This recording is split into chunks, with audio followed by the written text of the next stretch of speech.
Fox Sports. We are Fox Sports. We are Arizona.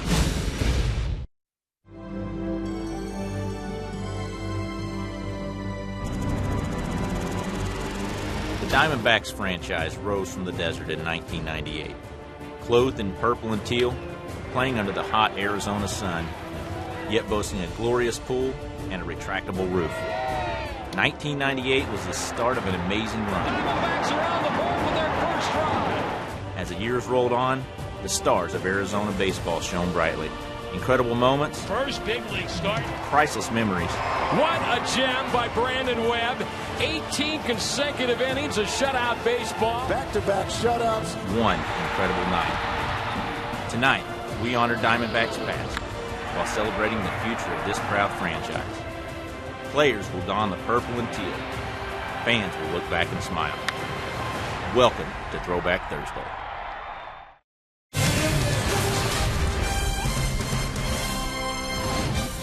Put on your purple, the final Throwback Thursday on the 2015 calendar. We're inside Chase Field, where the D-backs look to complete a series sweep in their final meeting of the year with the Colorado Rockies. The purple and teal on display here. Patrick Corbin tries to make it 3 wins and 3 starts versus Colorado this year. The D-backs and the Rockies on Fox Sports Arizona. And good evening from Chase Field. Welcome to the broadcast. Steve Berthiaume, Bob Brenly along the way. Purple, the operative color here. It's the final Throwback Thursday of the year and the series and season finale against the Rockies. And Bob, the last start this season for Patrick Corbin. Yeah, and that's a sad day for Patrick, sad day for D-backs fans, sad day for us because Patrick Corbin is really just hitting his stride. You really don't need to pay much attention to the numbers for Patrick coming back from the Tommy John surgery. He has passed the eye test. With each outing, he's gotten sharper and sharper. His stuff is crisper. He's pitching with a lot of confidence out there on the mound. It's a shame the season has to end for Patrick. And he should have tremendous confidence in the bullpen behind him based on the way they've pitched in this series. Yeah, Brad Ziegler back in Kansas to assist his wife with the birth of their child, and everybody stepped up in that bullpen. Randall Delgado, David Hernandez, Daniel Hudson. Matt Reynolds got a big out in the ball game last night. Everybody getting the outs that Chip Hale wants them to get. Corbin and Hale, the D-backs and the Rockies for the final time in 2015. Roof and panels opening up as we continue trying to rock the Rockies. D-backs go for the series sweep coming up.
Fox Sports Arizona is brought to you in part by Cox Gigablast. How will you live the gig life? By Lone Butte Casino. You're in for more winning moments at Lone Butte Casino.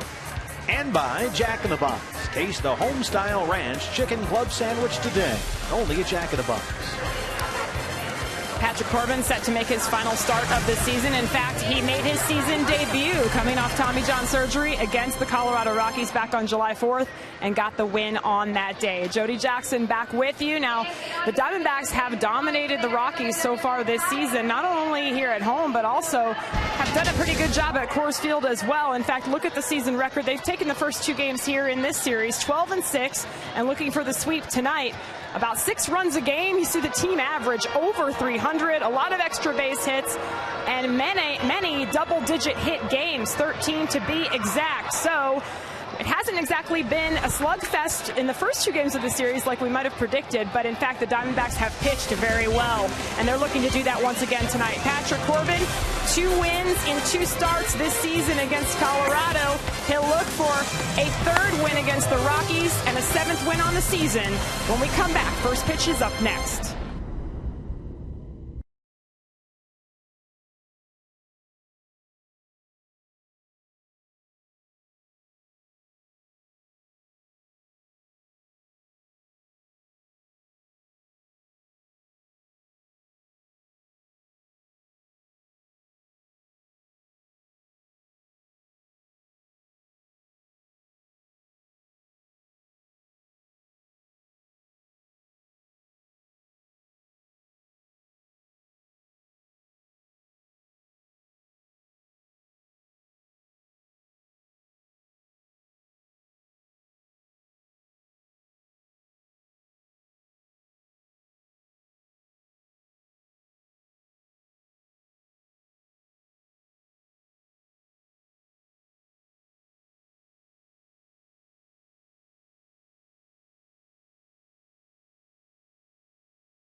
Backs looking to close out a 3-game series sweep of the Colorado Rockies, already leading the season series for the Rockies 12-6, including 7 wins in 9 games this season.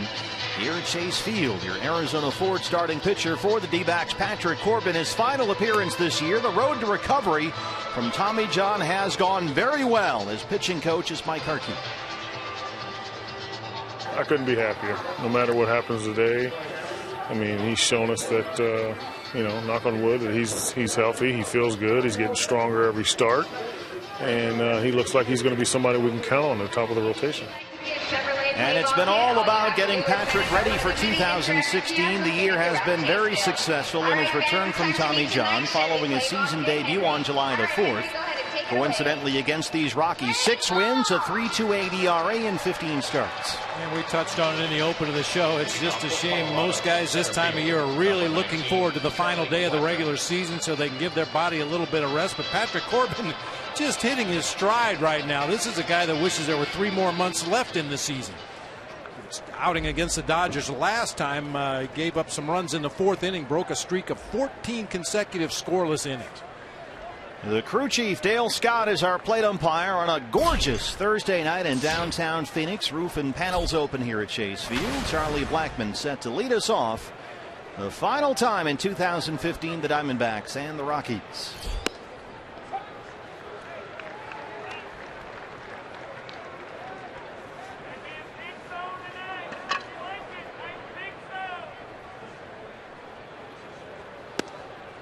So the numbers on Blackmon at 289. His 17 homers make him one of the more dangerous leadoff men around. Always want to be careful here.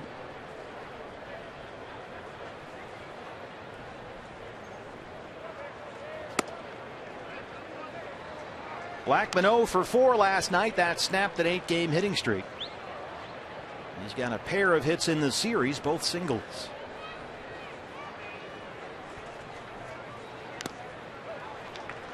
2-2.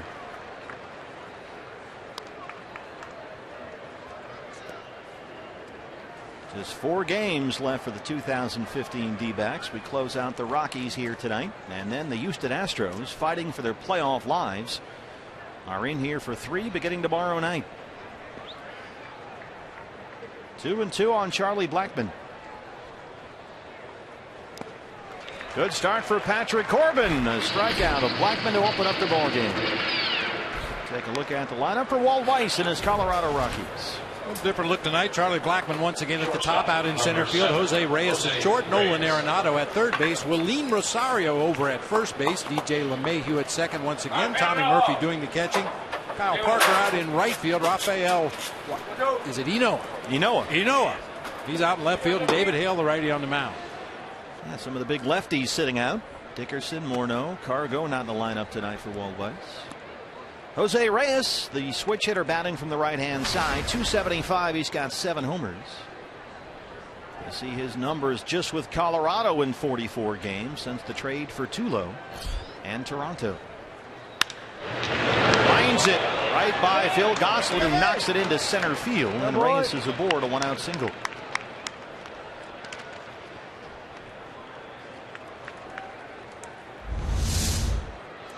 Well, hit pretty hard back toward the middle of the field. Looked like Gosselin just got the webbing of his glove on that ball enough to change the direction, but still gets out into center field for a base hit.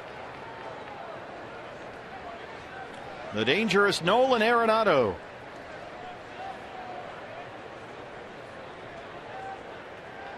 Arenado batting .287, tied with Bryce Harper for the National League lead in homers and leading the major leagues in RBIs.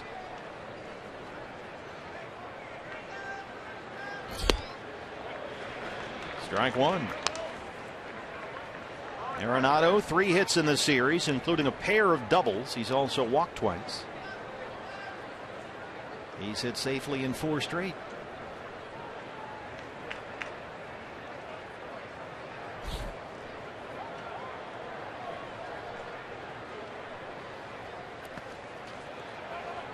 Nice stop. The ball hit way out in front of home plate for Wellington Castillo. Those are the toughest ones to block for a catcher. Never quite sure what kind of bounce it's going to take. You know it's a slider. It has a little bit of side rotation. The ball's going to naturally skip back to your right a little bit as a catcher, and it's going to come up high. Normally you try to get down as low to the ground as possible to make sure it doesn't get underneath, but when they hit that far out in front, you just have to goalie up. As you always say, no such thing as a bad block. That's right. They're all good. 1-1 pitch. In the dirt again. 2 balls and a strike on Arenado.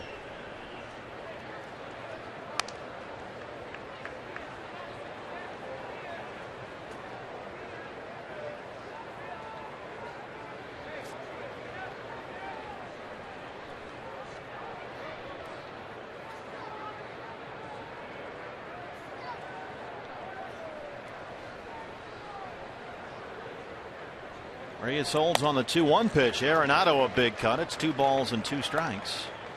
Patrick Corbin has beaten the Rockies twice in 2 starts this year. In fact, his 2015 debut right here at Chase Field against Colorado July 4th. 2 runs, 8 hits in 5 innings. Beat the Rockies at Coors Field September 1st. 2 runs, 7 hits. He went 6 1/3.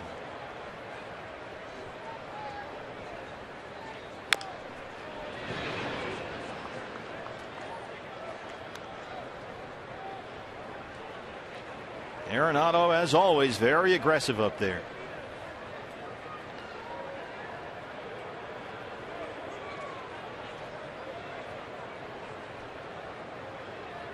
Description really seems to fit him. I had a minor league coach one time that said, as a hitter, you have to be hungry to hit. Nolan Arenado looks like he's starving every time he steps in that batter's box. Reaches down and lifts it out to Yasmani Tomas in right field. And that's 2 down. Well, tonight, special night, last start of the year for Patrick Corbin. So let's take a look at our Valley Honda key to the game. 186 days. Around the world in 186 days? Around till opening day next year in 186 days. Patrick Corbin right now would figure to be an odds-on favorite to be the opening day starter. How about this, too? Yeah, and the Diamondbacks against the Rockies in this ballpark. The next time the Diamondbacks will have a chance to beat the Rockies is 186 days away on opening day. 51 games over 500 in this ballpark. Not bad. That is domination. They open up here against these Rockies next year. Willian Rosario. They'll keep an eye on Reyes over there. He's got 23 stolen bases. Rosario 267. He's got 6 home runs. Grounded out as a pinch hitter to win last night's ball game. Daniel Hudson got the save.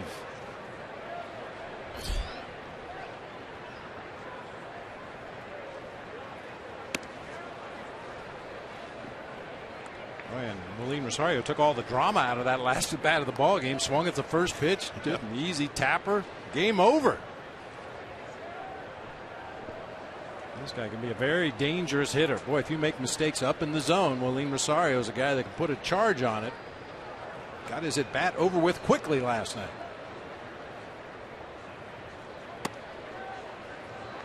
Still got great power. Corbin being careful behind 2-0. Rosario's been up and down from AAA Albuquerque 3 times this year.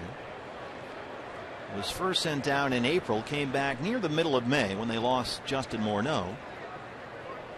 So he was up from May through the end of July. Hit 266, 4 home runs, but had some extended slumps. Tried to pick up first base. Didn't frankly go all that well. He was sent back to AAA at the end of July. And now here he is back up in September. Big swing from Rosario this time. And a good slider from Patrick Corbin.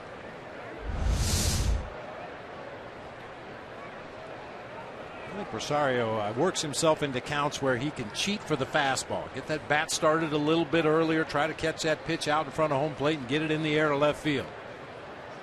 Reyes holds again on the 2-1. That misses. It's 3 balls and a strike. DJ LeMahieu's on deck. He would be next.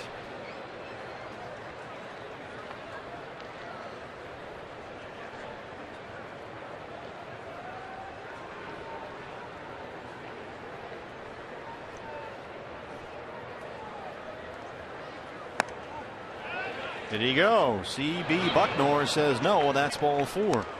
So 2 on and 2 out for LeMahieu.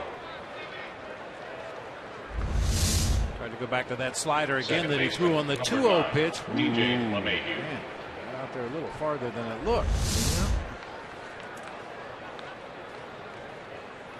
So it's Reyes at second, Rosario at first. 2 outs, and here's LeMahieu. 10th in the league and hitting at .302.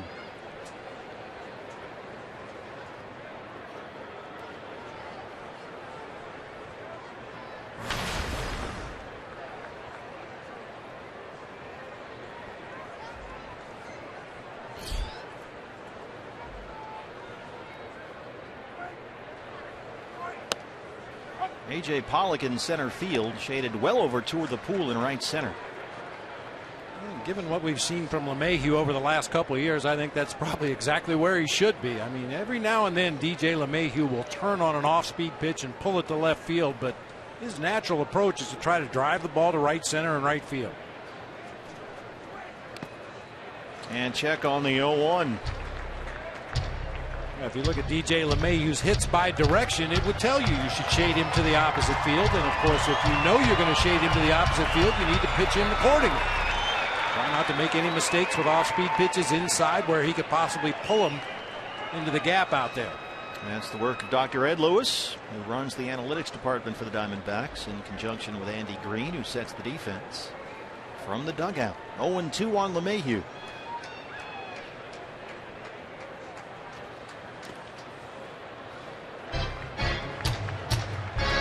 funny, people are always, when they're facing Patrick Corbin, Bob, it seems they play one of two ways. They get very aggressive early in counts, jump on the first fastball they see, or they really wait out that slider. And it looks like it's option B tonight for some of the Rockies. I wouldn't expect that to last long. This is an aggressive swinging team. They may go once through the lineup being patient against Patrick, but I don't think you'll see it all night. Off the glove of Goslin and into right. Stu Cole waves Reyes. The throw is in at third. Rosario's in there, and it's 1-0 Rockies.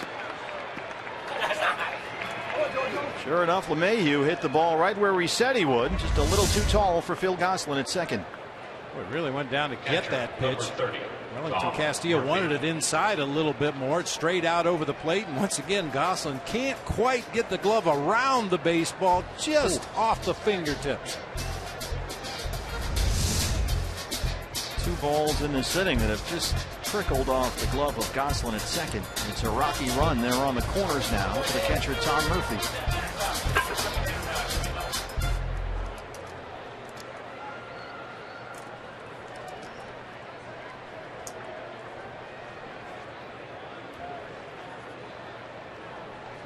Murphy just 9 games into his big league career, 24-year-old rookie. 267 and 3 homers. Now Patrick is really having to labor here in this first.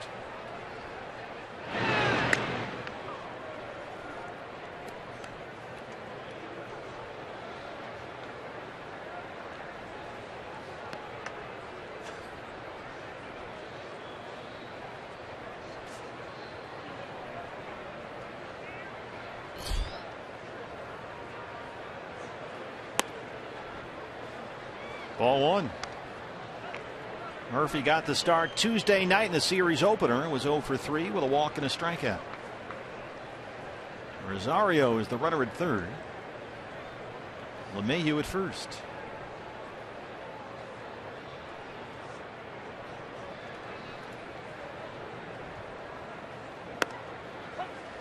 Gets the strike call that time from Dale Scott. 1-1. Backdoor slider this time from Patrick Corbin. So far, he seems like he's commanding the slider a little better than the fastball in the early going. Already at 24 pitches.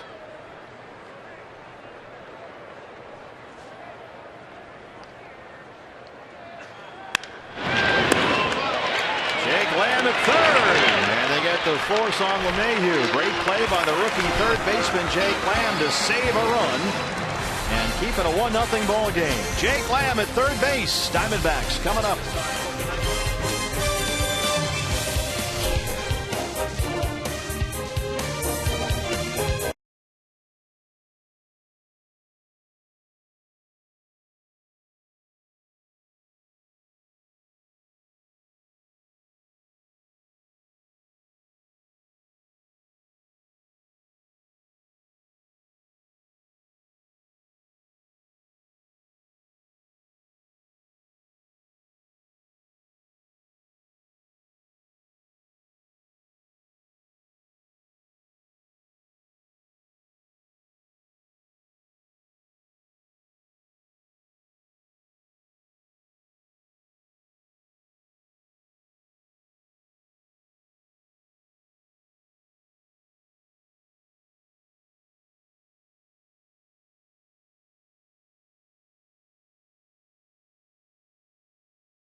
Roof and panels open on this final Throwback Thursday of the year at Chase Field. Your Arizona Ford starting pitcher for the Rockies is right-hander David Hale. Just turned 28 years old this week.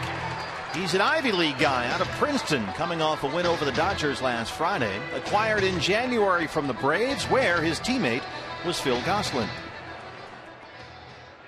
There's a lot of sinkers. It's been throwing a little more sliders lately. Changeups usually his go-to off-speed pitch, but with the righties, it's been sliders lately. So just try to get him up.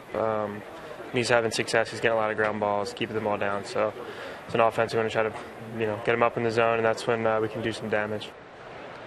Off night for Ender Inciarte once again. Just a precautionary measure. So A.J. Pollock in the leadoff spot tonight.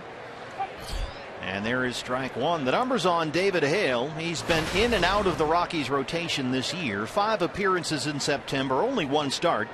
Beat the Dodgers at Coors Field last Friday. Almost the same numbers out of the bullpen as a starter as far as his ERA, his wins and losses. Just one of those guys having a season where he looks good at times, at other times he really struggles. Likes that two-seamer down in the zone. You heard Phil Gosselin say. Changeup is his best off-speed pitch. Throws more sliders now to the right-handed hitters. And the Rockies like those guys that throw sinkers and changeups. That's the model they think works at Coors. 315, 19 homers for Pollock, who is in the leadoff spot tonight. So A.J. opens up this ball game, 7th in the league in hitting, and a home run shy of a 2020 season. Tonight's as good a night as any. That used to be a lofty goal, playing in the minor leagues, especially when you play a 140-game season. If you can get to 20 home runs, that was considered a real good year. So a little roller through the hole and into left. Pollock's aboard to lead it off. Take a look at the lineup for Chip Hale and his Arizona Diamondbacks in the throwback purple. A.J. Pollock led it off with a base hit. He'll be out in center. Phil Gosselin at second base. Paul Goldschmidt at first base. David Peralta out in left field with Wellington Castillo doing the catching tonight. Jake Lamb at third. That was Monty Tomas out in right field. Chris Owings at short and Patrick Corbin on the mound. Well, you got the scouting report from Phil Gosselin, the former Atlanta Brave, and here he is facing David Hale. And there goes A.J. First pitch, and here's the throw from Murphy. It trickles away. Stolen base number 38 for A.J. Pollock. Wasting no time. Foot on the gas pedal.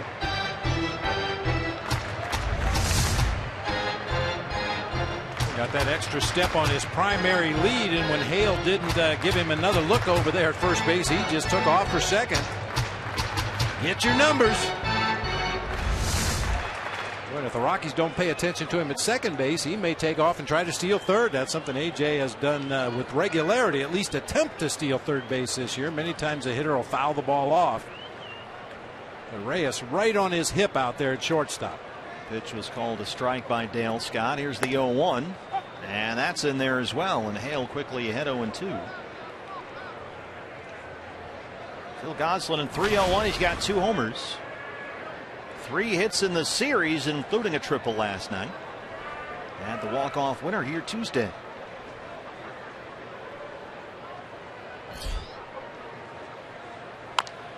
A.J. getting a nice healthy secondary lead down there at second. One of those things that kind of goes unnoticed. Certainly it doesn't show up in a box score, but Phil Gosselin took the first strike, allowing A.J. an opportunity to steal the base when he had a huge jump. Then he takes another pitch as A.J. was dancing around out there at second base. Give him an opportunity. If he wants to steal third, go ahead and steal third. But because of that, he falls behind in the count 0-2, and now he's really got a battle. Very unselfish at bat here for Phil Gosselin. But you always, in watching Phil, in the limited time we've seen him this year, have the feeling he's going to put the ball into play somehow. He's very good up there as a situational guy. Very workable swing as a major leaguer, says Chip Hale.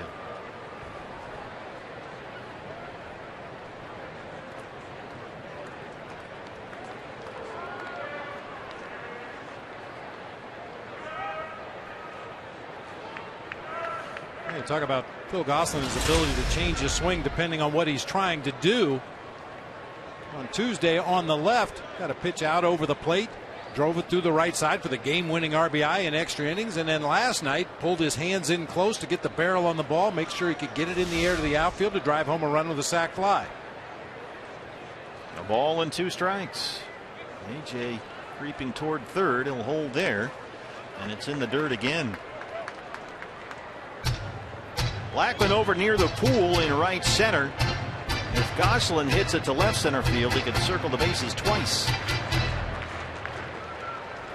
Gosselin is still looking for something he can shoot to that right side. Obviously, he'd like to get a hit down the line or in the hole on the right side, but at worst, he wants to move A.J. Pollock up to third base, even with 2 strikes. Yep. Reyes is short behind the runner. Just inside, and Gosselin, who was in a deep hole, has worked it back full. 3 balls and 2 strikes. Tell you what, Chip Hale was talking this week about the need in 2016 for a real 2-hole hitter. Phil Gosselin has got a lot of the requirements. A good bat control guy, situational guy up there. And sure enough, he bangs it into right. He hit it too hard, though. A.J. will have to stop at third. Diamondbacks open up with back-to-back singles against David Hale. What a great at-bat. Took a couple of strikes to give A.J. an opportunity to not only steal second, but if he wanted to steal third after he falls behind 0-2, he works the count to full and still shoots the ball to the right side for a base hit. You know, he mentioned that Hale throws that sinker a lot. He got that 2-seamer right out over the plate. It came back to him, and he drilled it into right field. So they're on the corners. Nobody out for Goldie.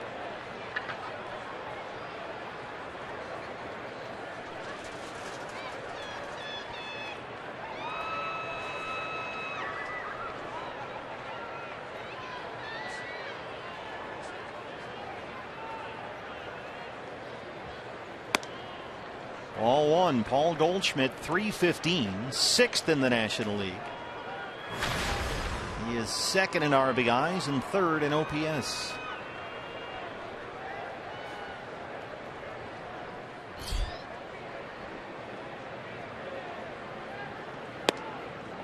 Two and 0. Goldie, a pair of hits in the series. He got a double last night. He's also walked twice. A.J. Pollock is the runner at third. Phil Gosselin at first.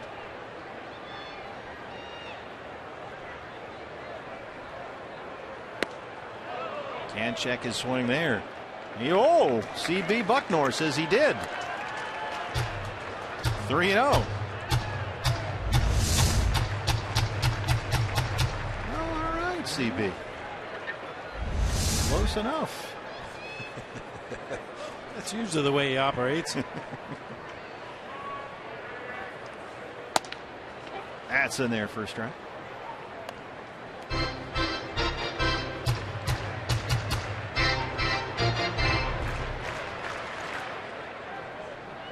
I like that about Goldie, too. He always looks down to Andy Green. I mean, this is a possible run count. A lot of teams like to start the runner on a 3-1 count.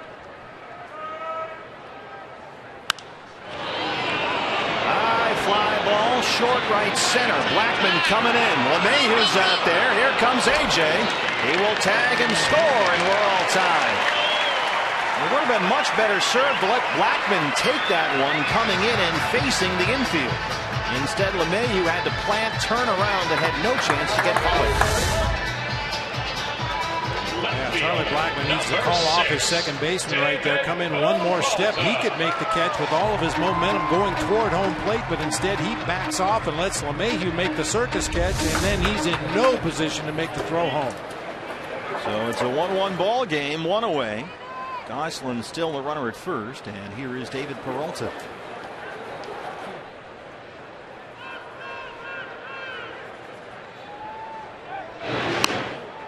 There's some train whistles out there among the Chase Field faithful as the freight train is at the plate. That could turn into a thing. I think I have a train whistle at home in the garage somewhere. Props. Base hit for Peralta. Gosselin will take the turn and head for third, and he's in there.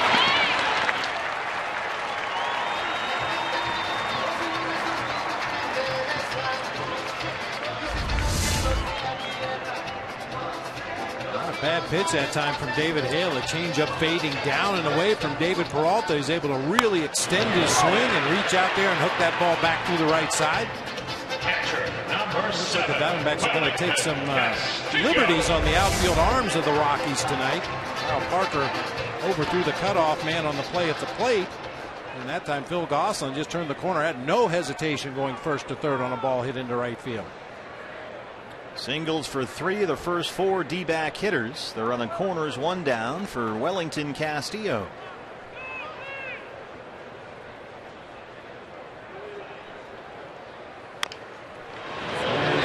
Chopper to short. Reyes will have 1 play. They get the out on Castillo. Gosselin scores the RBI for Beef Wellington, and it's 2-1 Diamondbacks.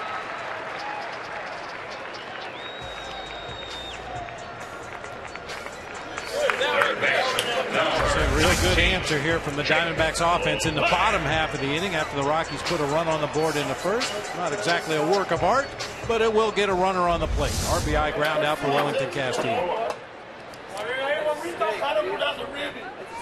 That's a ribby and a steak.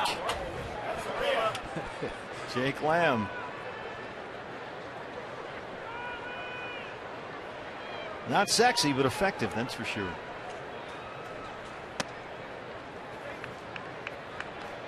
Jake 267. He's got 6 homers. And said he is not going to be content with hitting 270 or something close to that after dreaming of playing in the big leagues. He wants to win a ring and get better. Talked about that with Nick Pecoro after the ball game yesterday. Trying to get the bat going. Says just doesn't feel comfortable up there. The swing hasn't quite felt right all year long ever since he came back from that foot injury. Chip Hale talked about it the other day about his long arms and long legs, long frame. Occasionally his swing can get long as well. They'd like to shorten him up this offseason, going into spring training next year, try to be a little more direct to the ball. And Jake right now 0 for 6 in the series. Did drive in a run with a sac fly Tuesday, but right now stuck in a 2 for 19.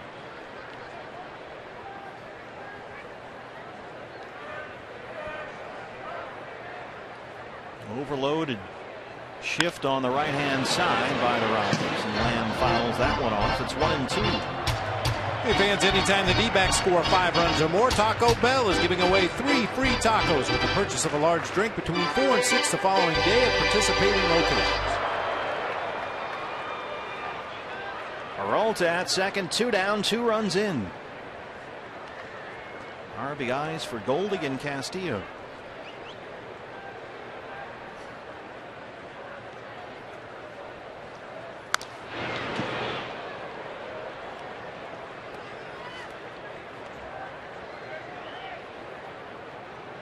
Chip Hale was the other day, as you mentioned, Bob, talking about Jake Lamb, and said, look, this guy eventually is going to hit for good power, whether it's 15 or 20 home runs. Chip said he figures 15 as a big leaguer would be a minimum for Jake Lamb in the future.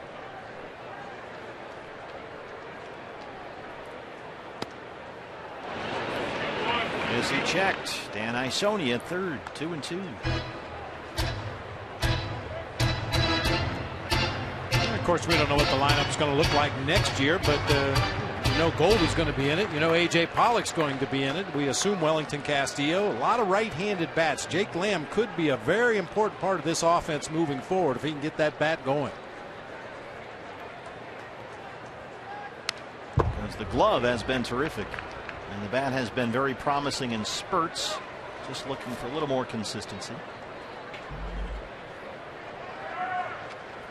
And Jake admits, a little lukewarm about his 2015 season. He said it was okay. It was okay, but he knows he can do a lot better. Feels like he's got a lot more in the tank, especially offensively.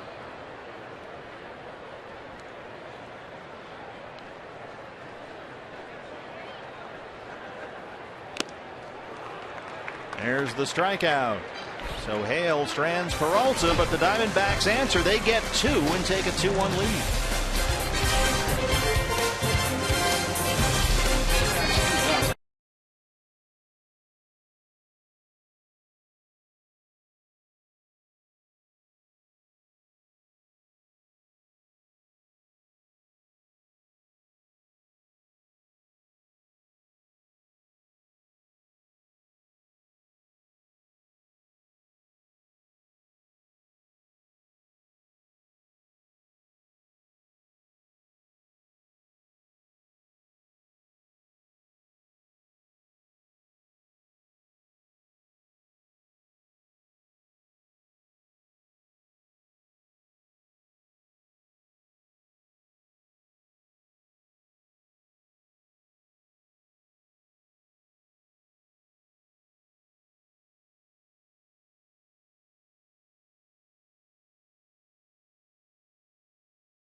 Take a quick look at our Geico This Day in Major League Baseball history.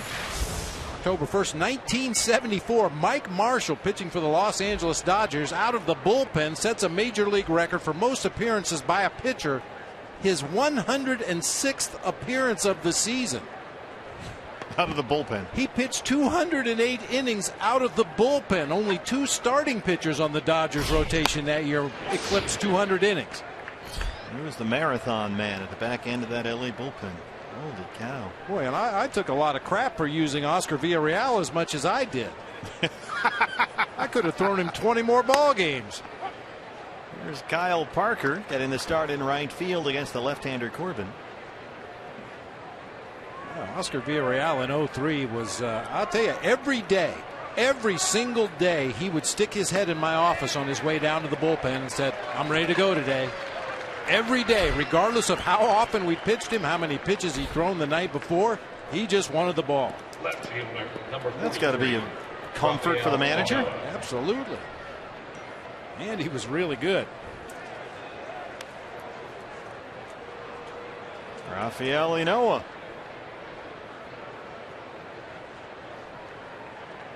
We're looking back at that Mike Marshall season in 1974. It's amazing. If you go on Baseball Reference, which we do multiple times every day. Thanks to Sean Foreman. They have, if you go to Mike Marshall's page, they'll have an area that says game logs. And if you go through that 1974 season, he had stretches where he'd pitch 8 days in a row, take a day off, pitch 5 or 6 days in a row, take a day off, pitch 5 or 6 more in a row, maybe take 2 off, and then run off a series of 8 or 9 games in a row again. I mean, if you pitch in 65% of your team's games, you're going to be in there a lot. He never turned down the ball.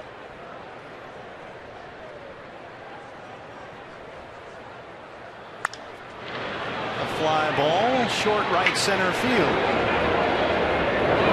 AJ's got it, 2 down. Be nice if Patrick could get a nice quick 1-2-3 second here after he labored in the first. Pitcher number 61. David Hale.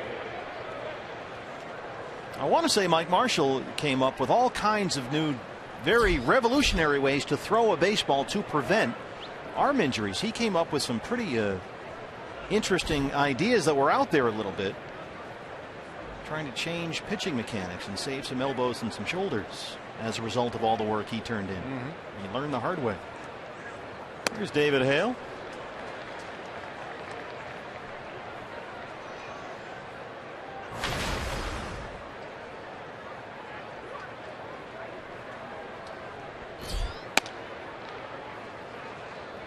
Boy, Patrick keeps trying to bite at that outside corner on the righties, but Dale Scott is pretty tight out there. 1-1. And what else is new? A foul ball off Wellington Castillo.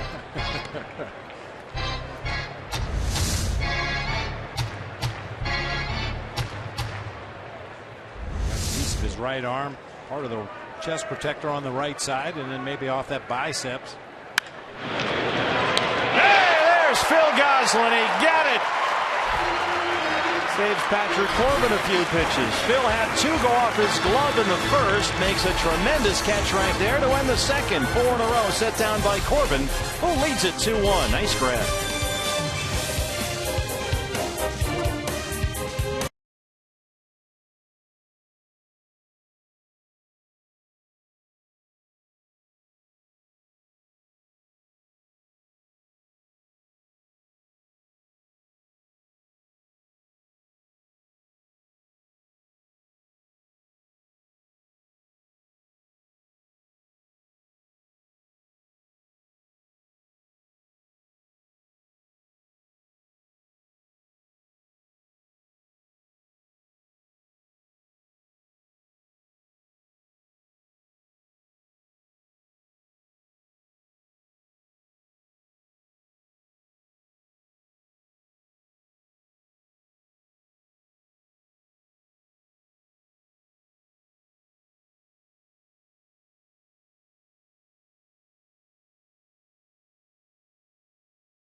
When you become a D-backs season ticket holder. Choose from full, half, series, or weekend plans. Season ticket holders enjoy unique benefits, access to exclusive events, flexible payment plans, and much, much more. View the 2016 schedule and get tickets online now at dbacks.com or call 602-514-8400. Paradise Valley Burger Company, one of the best choices in the ballpark. And as you pointed out, as your key to the game, 186 days until opening day when the Rockies are back here at Chase Field. You want to be here for that. Absolutely. Yasmani Tomas leads off the Diamondbacks second. Swings at the first pitch, 0-1. Assuming that for that opening series against the Rockies, the weather will cooperate, will be under similar conditions, roof and panels open for the night games. Just absolutely beautiful. You're going to want to be a part of it. Moss reaches out and rolls it over the mound. Reyes behind the back. One down in the second.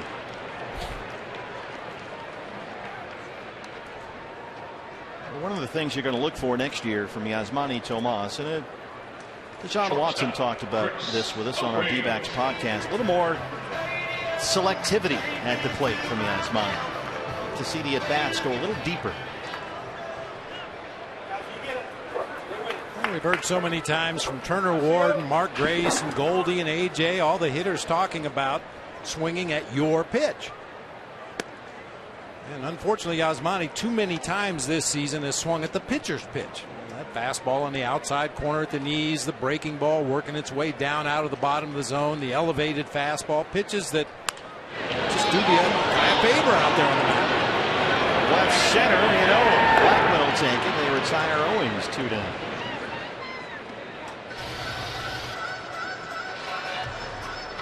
No, it's really affected Yasmani's numbers. 46.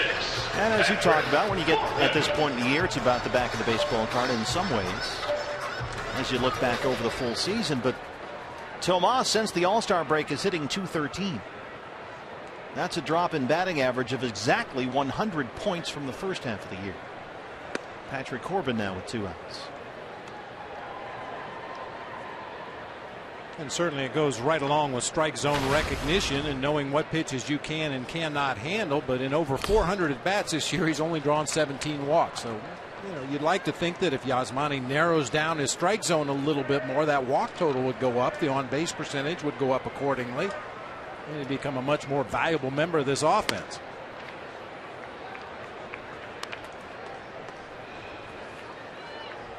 Well, Patrick Corbin got a 1-2-3 second after the Rockies had scored on him in the first. David Hale trying to match that right here. And sure enough, he does. He strikes out Corbin. 5 in a row set down by Hale, but the Diamondbacks have a 2-1 lead.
Here at Chase Field, we are joined in our Fox Sports Arizona broadcast booth by the great Luis Gonzalez, and now there is a Gonzo Award. This is the first ever presented today, and I'm reading this because I want to make sure I don't screw it up. The Luis Gonzalez Award will be given annually, fans, to the Diamondbacks player who best exemplifies the talents, spirit, and heart of the D-backs legend both on and off the field, voted on by the teammates and coaches. And the first ever winner of the Gonzo Award is Paul Goldschmidt. How'd that go? It went great. I'm sure you guys didn't have a good time getting on me about that one. Well, we haven't even started yet. We were waiting until you got here so hold you on. could defend yourself. I knew there was a reason why they gave me boxing shorts and boxing gloves coming in here. So, now you know what? It's an honor, first of all, to have an award named after me here with the Diamondbacks. Look at that athletic play by the former basketball star Patrick Corbin. He retires Blackman to lead off the third inning. Shortstop. This was earlier today, Gonzo. Now walk us through this. What's happening here? Well, that's a young me right there in that photo. Nice. But you know what? If there's ever a first player that you would want an award to go to, especially if it's named after you, it would be Paul Goldschmidt. This guy is unbelievable. All the stuff that he does on the field, off the field. He's just a first-class individual, and I'm truly honored that his teammates picked him and his coaches, and that's what it's all about. Well, you are in your 6th season as the special assistant to the president and CEO, Derek Hall, and it's about time you had your own award, Frank. Nice going. I knew that was coming sooner or later. As far as I was concerned, they could have started the award right after that base hit landed in Game 7. That's it. Now, you know, this is a great bunch of guys, and then, like I said, Goldie, Pollock, some of these guys are our true core to this team for the next 5 to 10 years, hopefully. But this guy does everything that you should do as a ball player, preparation, and leading by example to his teammates and things like that. So, and I was fortunate when I played here. I played with a lot of great guys, and BB, you were our manager, and when you show up to work and you got great teammates around you and great coaching staff, it makes it a lot of fun to be here. Well, Patrick Corbin making short work of the Rockies here in the third. He gets Reyes. Paul and his wife Amy do so much work around the community. It's remarkable. They're charitable efforts, and I know, Gonzo, that's a big part of your award. They have spent hours volunteering at PCH, Phoenix Children's Hospital. They do great work over there. Both Paul and Amy, of course, they're involved with the University of Phoenix as well. They have a scholarship there. Was that important to you when you were playing here? It really is, because I didn't grow up with a lot of money, and I knew that I'm doing something that millions of people want to do, which was play professional baseball. But when you have a chance to make an impact in other people's lives, that's very important to me and my family. And to see Goldie get out there and get an award like that, it's pretty humbling. You want to stay another half inning? Sure. All right. Thanks for putting up with us. Hey, I'm here to make them quick. Back in a moment. 2-1 D-backs.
that Paul Goldschmidt was presented with the first ever Luis Gonzalez Award, going to the Diamondbacks player who best exemplifies the talent, spirit, and heart of the D-backs legend, who is here with us in the booth. It's about that time of year, Gonzo, as A.J. Pollock leads it off, that we start to look back at 2015. So give us your report card on the 2015 Diamondbacks. Let's start with the offense. I think the offense is above average. You got a lot of great, exciting young players. Even the young kids that we've just brought up, Brito, Goslin, some guys like that, you got to be excited about that. Drury, just to see what these guys can do in the future. I mean, very impactful players when they're out there, and they're still continuing to get better each and every year. Well, this is a team that, as of this moment, has 4 players in the top 10 in the league in hitting. Yeah, and it's incredible, and they've done it quietly, really. I mean, unfortunately, we're a little short on some ends where we're not in playoff contention, but these guys, every single night, day in and day out, they go out there and fight. Even when the team is down by a couple runs in the 9th inning, they continue to go out there and find a way to at least get that tying run at the plate to try to win those games. We have heard everywhere we go from broadcasters and scouts and opposing players and managers, hey, you guys are really good. You can really hit. If you just had a little more pitching, you'd be a legitimate contender in the division. What do you think about that? Yeah, I agree. I definitely, obviously we were spoiled here to have big horses like Randy and Kurt a couple of years. But even with that, you still had to have the other 3 pitchers and some other guys that can fill in those roles. BB was great at as a manager because he always had the team meetings when one of those 2 guys were pitching. He was the smartest manager I ever had. Do you think the D-backs will be aggressive in the offseason to pursue some pitching? I think so. You got to go out there and kick the tires and see what's out there to get. But I think a lot of teams know the value that we have. We have a lot of great young infielders right now, and that's a commodity for a lot of teams out there. And, they know our needs. So I think the winter meetings will tell a lot. There'll be a lot of guys out there shopping around, trying to dump salaries and do different things. And, we're going to be one of those teams, hopefully. And this will be the second winter meetings for this current front office, which I think will probably really help. I know you were there last year. Yeah, and it's exciting because now they have a better grasp of all the guys that we have in the minor leagues. These guys have toured around. Our scouting department's unbelievable. Mike Bell, I mean, you could only say so much for him and his staff in the minor league side for what these guys do every year. We've got always 2, 3, 4 teams in the playoffs, and that says a lot for your organization. And, there's a distinct possibility that some of the guys that are already in-house might make the improvements. I mean, we've seen Ruby De La Rosa look really good at times. Jeremy Hellickson, when healthy, had some nice stretches of the season. You never know where that help might come from. You'd like to think that the organization is going to aggressively pursue some starting pitching help, but there might be guys in-house that will answer that question. Well, Goldie strikes out 8 in a row, set down by David Hale. The inaugural Luis Gonzalez Award presented today to Paul Goldschmidt. Gonzo, congratulations and thanks so much for being here. Appreciate it. Thank you.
for his 16th start of the season. It will also be his final one. And guys, as you discussed too, he's just feeling good right now. This is kind of like his all-star break, but unfortunately it is the final game of the season for him. But for Patrick, you know, Chip Hale and Mike Harkey both talked about the fact that he has exceeded their expectations. There have only been a couple of hiccups, which can be expected when you come back from Tommy John. I asked if there would be an innings limit next year.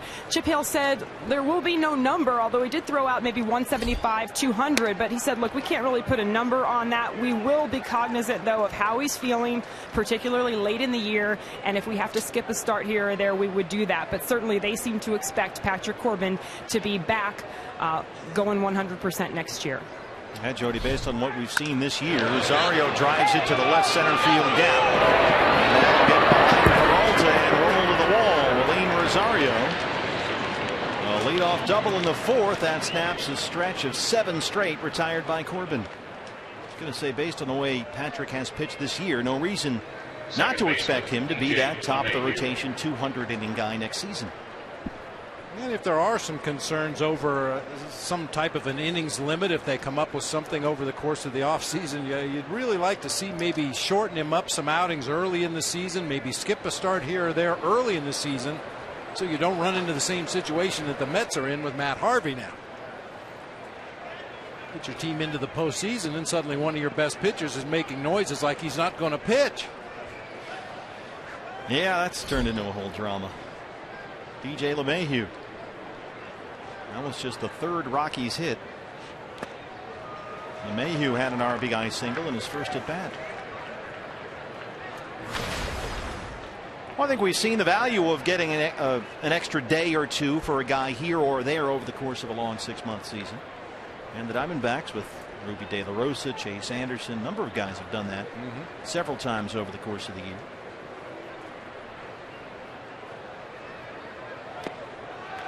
Mayhew goes fishing again, 0-2.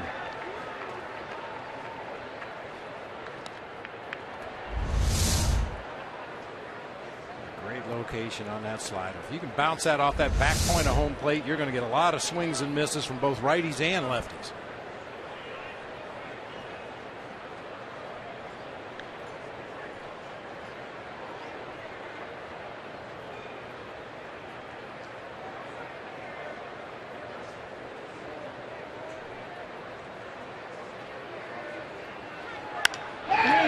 Center field, Pollock right at him. Rosario hustles back to the bag. AJ got that back in there quickly. 1 down in the 4th. Catcher Tom Murphy. One advantage for Patrick Corbin tonight. This is not exactly the A lineup for Colorado. All their big lefties, most of them anyway, are not in the starting lineup. There's no Cargo.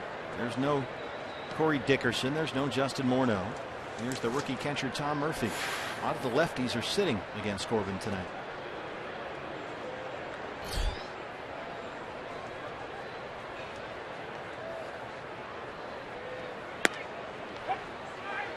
Which would possibly lead you to believe that Chafin and Hessler and Reynolds, the 3 lefties out of the D-backs bullpen, might be in this game as well to keep those left-handed bats on the bench. Both Hessler and Reynolds pitched last night. Andrew Chafin worked Tuesday.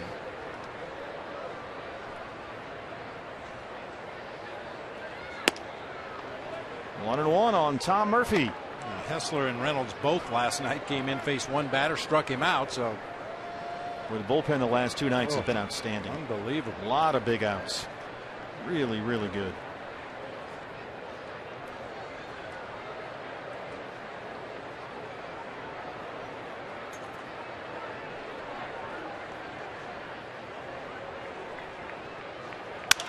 Broken bat, kicks off the mound for Gosselin.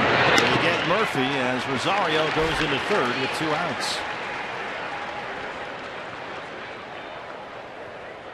Just me, or have we seen more broken bats in the last 3 days than we have all year? Right fielder Kyle Parker. This one, the barrel goes right back toward the mound. I'm not even sure Patrick Corbin saw the bat. He kind of turned his back to watch the path of the baseball out there to Gosselin. That bat went right past him. Either that or he knew it wasn't going to hit him, and he is the coolest pitcher I've ever seen. It does take a lot to rattle Patrick. who's at 50 pitches exactly, 34 strikes. Rosario at third, 2 down. Kyle Parker struck out his first time up.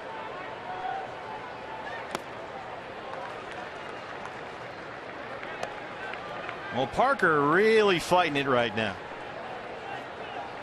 After a strikeout in the second, he is 5 for his last 54 at the plate with 23 punchouts. Yikes.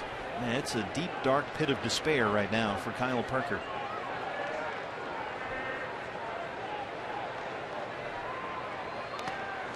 That one rolls away, and sure enough, Rosario will be able to come in and score.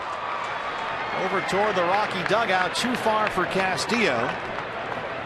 And we are tied at 2.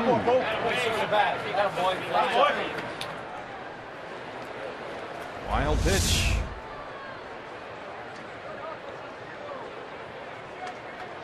Well, he squared up right behind the ball, but once again takes a little bit of a squirrely hop, hits him on that right arm, and gets far enough away for Rosario to score and tie the ball game.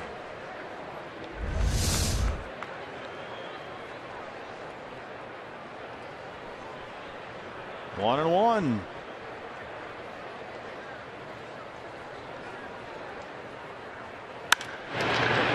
Again off the mound by Goslin and into center. Kyle Parker starting to climb out of that pit of despair. There's a 2-out single. Left fielder, Rafael Inoa. That makes you feel marginally better as a catcher that let a breaking ball get through for a run to score. The next guy gets a base hit. He was going to score anyway, but it'll make you feel that much better. 2-2 ball game. Parker at first, 2 outs. Rafael Inoa flying out to center his first time up. He's a switch hitter. He's batting about 220 from the right hand side. And he's better from the left hand batter's box.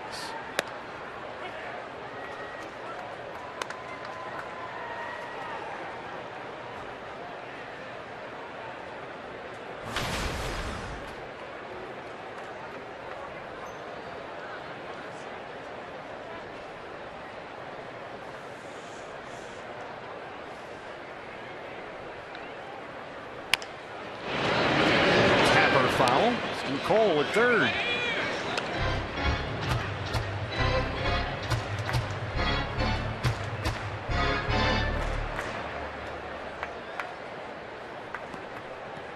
Potential for a stolen base attempt from Parker. You've got the number 8 hitter at the plate with 2 outs in the inning. Should Parker happen to get thrown out at second base, you've got your number 8 hitter leading off the next time you come to the plate with a pitcher behind him.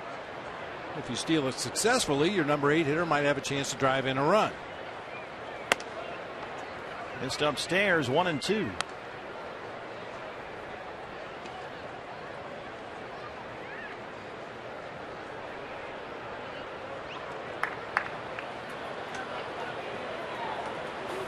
Alt Weiss, Tom Runnels, the bench coach.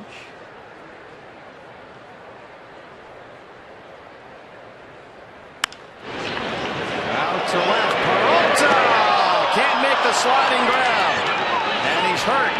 Parker is in at third. He'll come in and score. And David Peralta is down.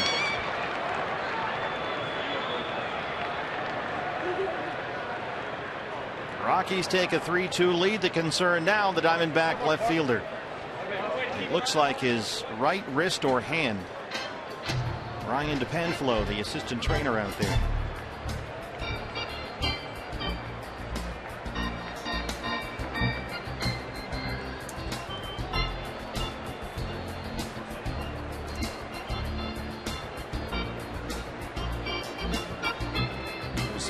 Outfielders all the time when they make those diving attempts, and that long outfielder's glove, the web catches in the grass, and unfortunately that wrist gets turned the wrong direction. Let's take a look.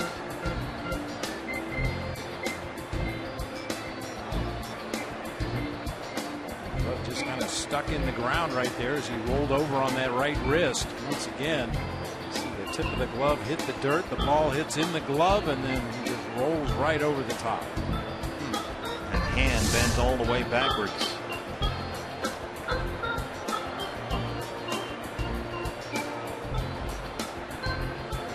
be moving around all right.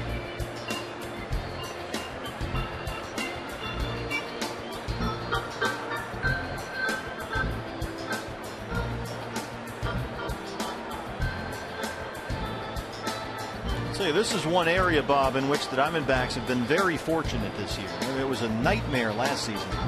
But this year, for the most part, they've avoided some of the big injuries that other teams have had to deal with. And the way David Peralta has hit, especially in the second half of the year, one of the best players in the league. And we hope for the best right here. And Ryan DePanfilo going through a series of tests.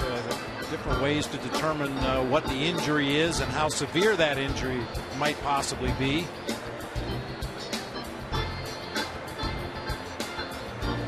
And it looks like he's going to stay in the game.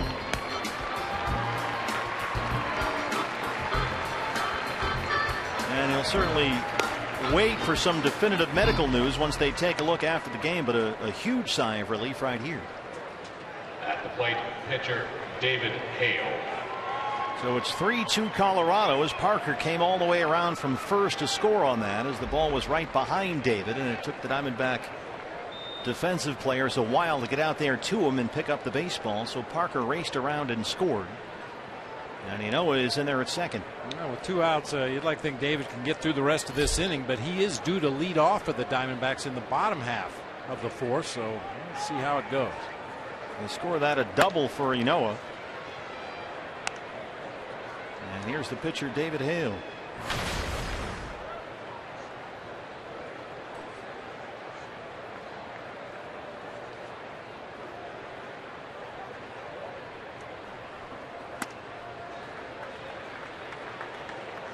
David Peralta out there still kind of feeling that wrist.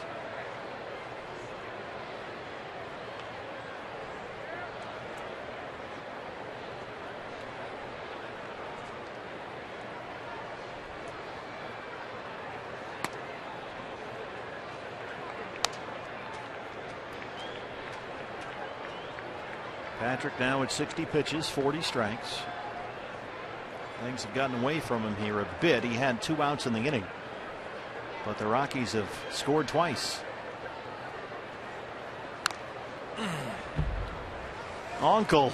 Oh, Wellington Castillo had that meat hand out there exposed on that foul ball. Oh, right up the right wrist. Man. Saw that happen to the Padres' Derek Norris earlier this month and hit him flush on that hand.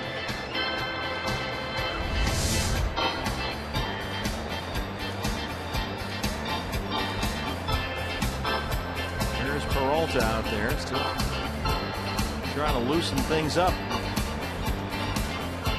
Fortunately for Wellington, it looked like that ball hit him more up on the forearm rather than down around the wrist or hand area.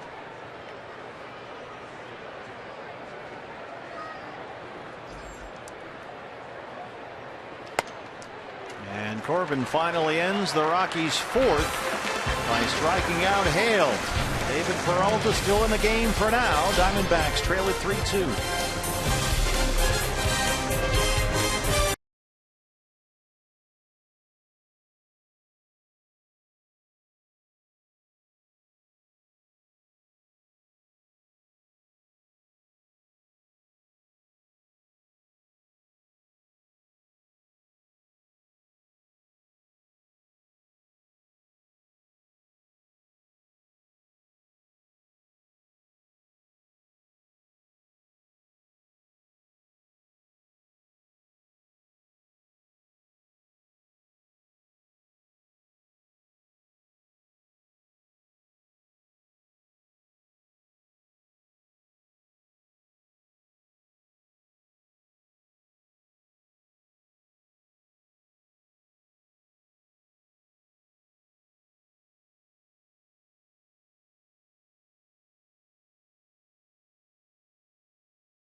spot in the batting order due to lead off the Diamondback fourth. Socrates Brito will take the at-bat. You see right there Ryan DePanfilo signaling Chip Hale. He's done. And they will take David Peralta into the clubhouse and look him over.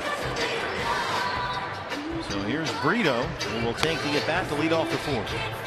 Hopefully it's just a day-to-day thing. The quicker you can get David up into that training room and start treatments, make sure you know exactly what you're dealing with. Hopefully getting back on the field sometime this weekend against the Astros. Well, now trailing 3-2, it's Brito who will hit for Peralta against David Hale, who's retired the last 8 Diamondbacks he's faced. Socrates 6 for 18 in his first look at the big leagues, including a pair of doubles. He has hit safely in 3 straight games.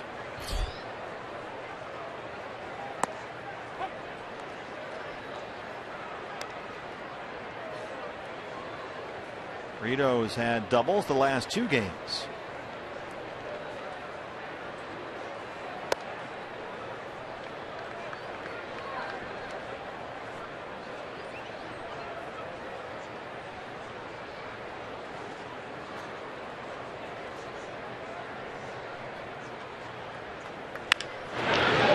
Drops it into right. Socrates Brito. He's hit safely in 4 straight. Leadoff single.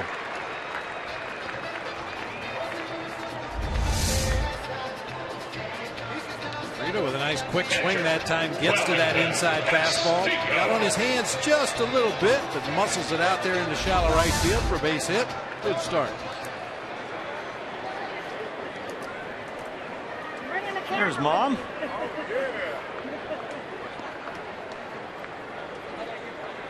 Diamondbacks been aggressive on the bases tonight. We'll see if Brito with great speed down there at first takes off. Wellington Castillo. Brito stole 20 bases playing for Robbie Hammock at AA Mobile this year.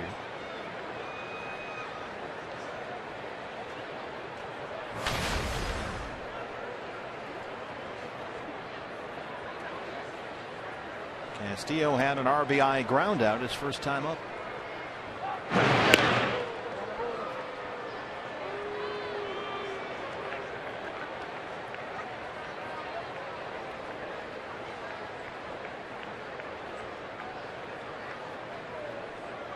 You see Dave McKay come over to the runner after those pickoff attempts and make sure they pick up Andy Green over at third base as he goes through another set of signs. Brito holds. That one misses up and in. 1-0. Yeah, one thing occasionally, Dave McKay, Chris Spire did this. Eddie Rodriguez used to do it a little bit when he coached first base. He would have a sign with the runner to let them know if a hit and run or a steal was on. Because some of the guys aren't quite as good as others at getting the signs at first base. So just in case they missed it, 1 squeeze was a straight steal and 2 squeezes of the shoulder means we're going to play hit and run.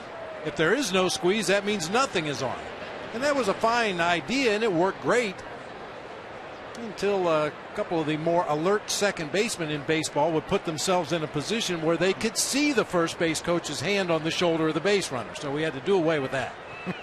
Just get the signs, will you? Tony La Russa tells a tremendous story about Ricky Henderson, because he had Ricky in Oakland. And Ricky got there and Ricky said, I want signs. And Tony said, no, you're a great base dealer. You go when you want to go. And Ricky said, no, I want signs. You give me signs. Okay, well, we'll give you signs. We'll touch the legs, that's steal. If we want to take it off, we'll touch the elbow. So legs is steal, take it off is the elbow. So Ricky gets on base. And they go through a whole set of signs. They touch the elbow, take the steal sign off. Sure enough, Ricky breaks for second, steal second. All right, he must have missed the sign. No problem. We'll try this again. Touch the legs, touch the elbow, take it off. Ricky goes and steals third. So he got in the dugout, and Tony said, what are you doing? You wanted signs, and you're ignoring them. You gave me the sign. It's like, this is a takeoff. He said, yeah, I took off.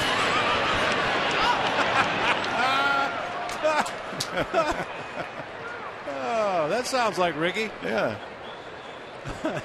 Today I am the greatest of all time. Yes, indeed.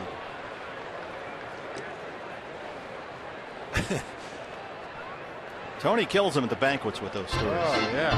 I mean, there's a million Ricky Henderson stories. I had my own personal one after I was named manager of the team. I ran into Ricky at a golf tournament. And he came up to me and shook my hand, said hello, congratulated me on the new job, and he says, hey, you got to get me over there in Arizona. Tell your owner, Colacolo, I want to come play for the Diamondbacks. That's Jerry Colacolo, right? Yeah. I said, well, if you mean Mr. Colangelo, I'll mention it to him. Sure, Ricky. There goes Brito. There is no throw for Murphy, and Socrates is in there.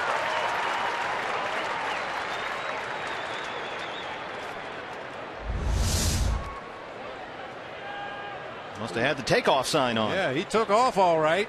Picked a good pitch to run on. Murphy had some problems handling the pitch behind the home plate. First stolen base of Socrates Brito's career. First of many. Therefore I am. One steal. That's a Socrates quote from Dennis Lamb. Wow. Who knew? English lit major, apparently. Or Greek in this case. Missed inside. Castillo works the walk. First and second, nobody out. Hey fans, when the D-backs win, you win at Papa John's. The day after every Diamondbacks win, you get 50% off your regular menu price online order at Papa John's. Enter promo code DBACKS50 at papajohns.com. So Brito at second, Castillo at first. Chance for Jake Lamb. Jake struck out his first time up.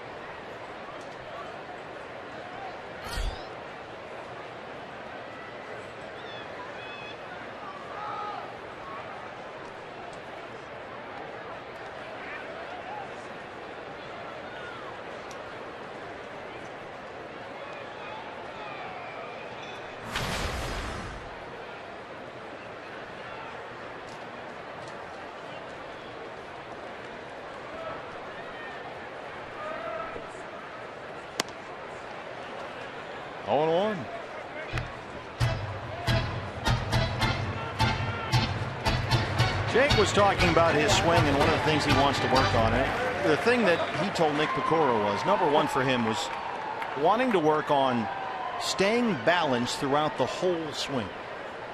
That's one of the things he's going to address this offseason. He's worked with that certainly with Turner Ward. But is there a part of the swing where he gets off balance? Well, occasionally he does. This was one of his swings in the first at bat. Gets a little bit long, a little bit loopy. The finish is really long. And that time he was fairly well balanced. But there have been times where it seems like Jake is almost going back out of the batter's box toward first base. His back moving up the line as he's swinging. And occasionally we've seen him stumble out of the batter's box. It's a high fly ball along the right field line. Parker. He's got it. Brito with that speed will fly into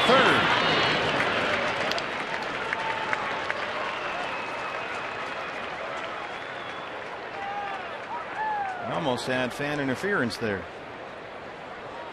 Right fielder. Yes, the lesson for all you young players out there: anytime there's a ball in foul territory, tag up. Even if it's in the infield. If the ball's in foul territory, you can't go anywhere anyway. But if the guy does happen to catch the ball and fall down or crash into a wall or something like that, you might be able to pick up an extra 90 feet. Always tag up on a fly ball in foul territory. And Brito did a wonderful job of that. He's the tying run at third. One away for Tomas, who grounded out. Swinging at the first pitch in the at-bat, his first time up. Takes a cut again. And that's the swing that Deshaun Watson has been talking about lately, where you see Yasmani, the head kind of flies up, he opens up and sort of comes, in the words of Deshaun, comes up and out of his swing. Whereas in the first half, he sort of stayed down and on the ball. That's what he was telling us in our D-backs podcast. Stayed on everything the first half of the year. It's almost like he's searching for power up there.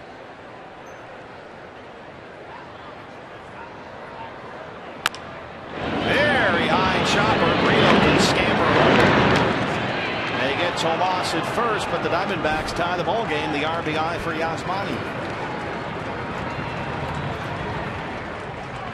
Let's take a look at the call by C.B. Bucknor at first. Shortstop, Chris Owings. I think they got him. It's really close. Once again, Bert always points out it's when the ball is in the back of the first baseman's mitt. Right there. And a challenge from the Diamondbacks.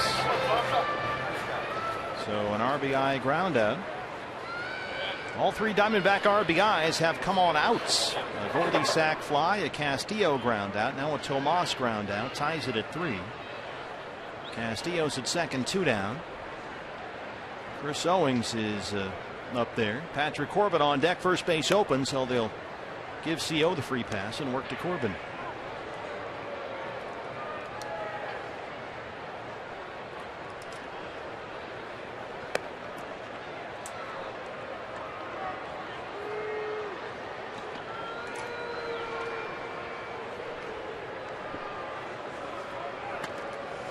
By the way, there is news from the Bronx. Yankees beat the Red Sox 4-1. And the Yankees, with that victory, have clinched a wild card spot. So they are in. No surprise there. They will likely host the American League wild card game. It's also the 10,000th win in Yankee franchise history. And so here are tonight's relevant American League scores. You've got Minnesota trying to catch the Astros for that second and final wild card spot, the right to play the Yankees. Astros are off. They're here starting tomorrow for the final 3 games of the year. A big one in the AL West. The Angels also in pursuit of that wild card. And Anaheim trailing at Texas 5-3 in the 8th.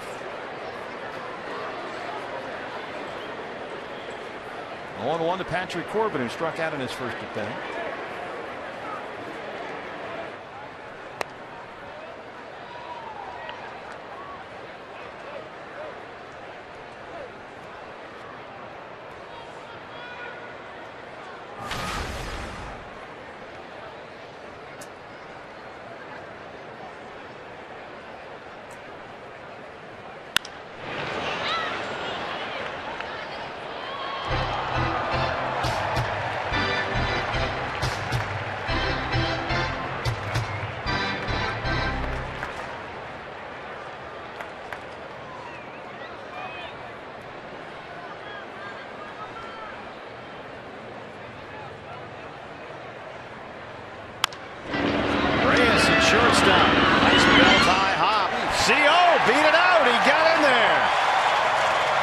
Hustle play by Chris Owings. Lance Barrett at second base says safe, and the bases are full of Diamondbacks.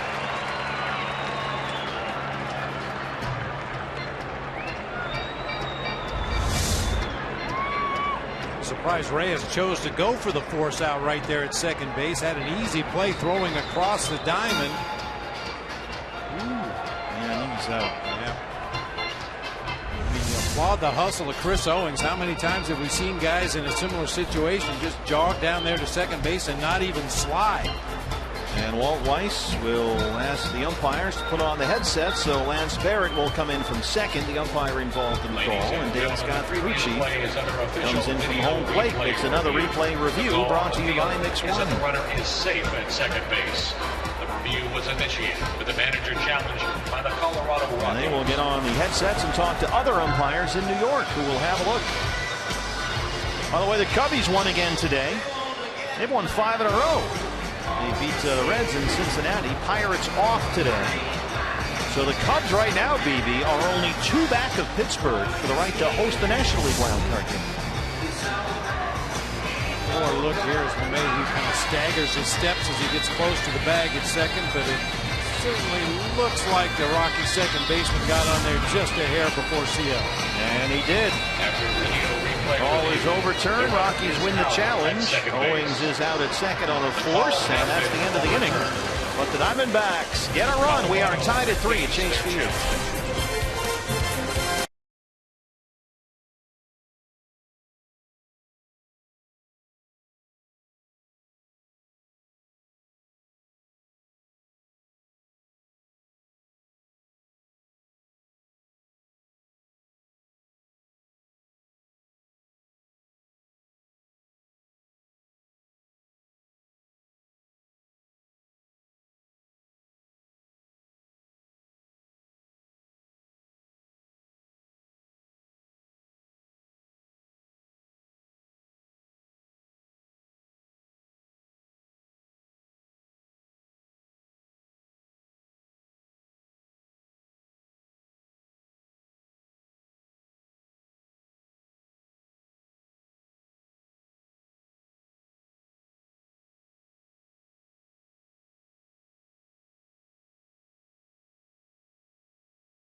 D-backs going for the 3-game series sweep. Socrates Brito, who hit for the injured David Peralta to lead off the bottom of the 4th, takes over for David in left field to start the 5th inning. And as soon as we have word from the clubhouse on the condition of David Peralta, we'll of course pass it along to you.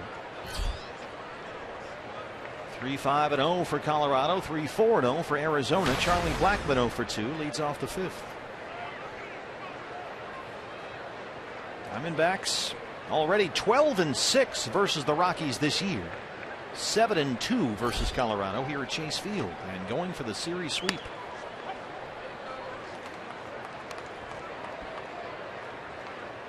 There's 4 games left. We close out the Rockies, then the Astros are in here for 3 starting tomorrow night. Houston already in town.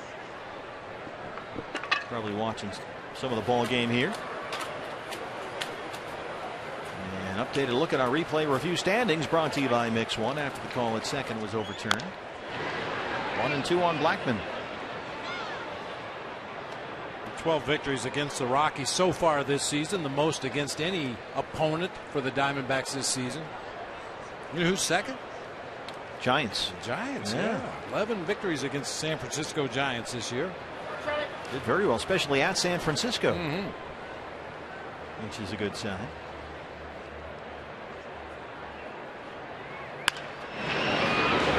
Jake Lamb backs up. It's off the glove. And Blackmon's aboard. Jake tried to make that sort of backing up, spinning throw. He's so good at making the hole there, but they say E5. Well, they put a single up on the board. That is a base hit for Blackmon. No error charge.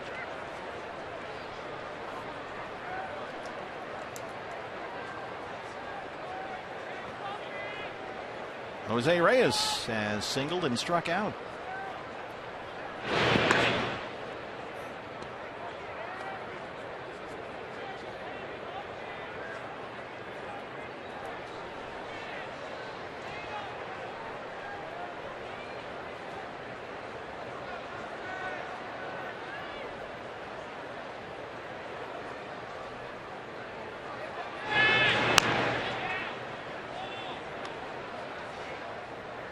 Be interesting to see if Jose Reyes is a Rocky next year. He has got some big dollars headed his way. $22 million for next season. Another $22 million in 2017. And then a $4 million buyout the year after that. So he really is in limbo. He's currently the Rockies' highest paid player. Probably the biggest thing working against him is he's not Troy Tulowitzki. Rocky fans really grew to love their shortstop there, and you don't ever want to be the next guy in. You want to be the guy after the next guy in. Don't be the guy behind the guy. That's right. 1-0.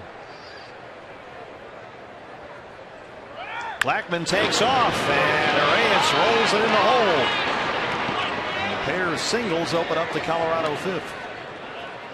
Well, you would think, we've talked about this, Coors Field would be a great fit. It's got those giant gaps in the outfield for him to run on. It's a natural surface, not that hard stuff they play on in Toronto. He's got very good defenders around him in the Rockies infield.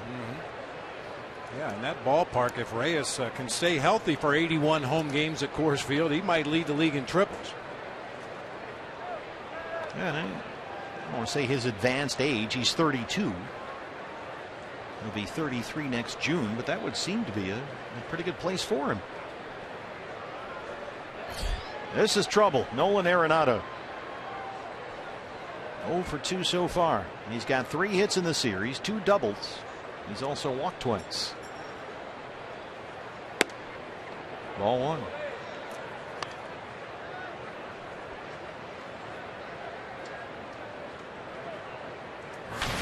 Nolan Arenado's father, Fernando, fled Cuba with his family when he was a boy. They settled in Southern California, the Anaheim area.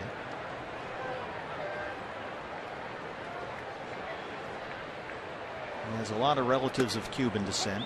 And Fernando Arenado, his father worked in a shoe factory, washed dishes, waited tables. He had been a businessman in Cuba. And little Fernando, Nolan's dad, grew up near Anaheim Stadium, a big Angels fan. And so when his son was born, he named him after Nolan Ryan. So here's Nolan Arenado.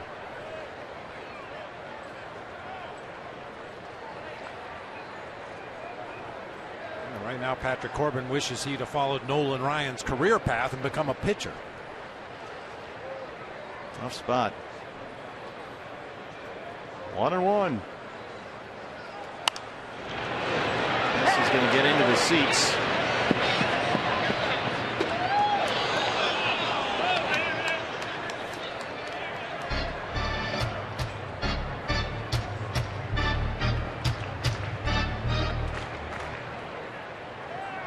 Arenado's teammates are always giving him a hard time because apparently he speaks almost no Spanish. Grew up with a whole bunch of Cuban and Latin relatives. They jokingly call him Mickey Mouse because he's accused of being a fake Latino. Can't speak the language.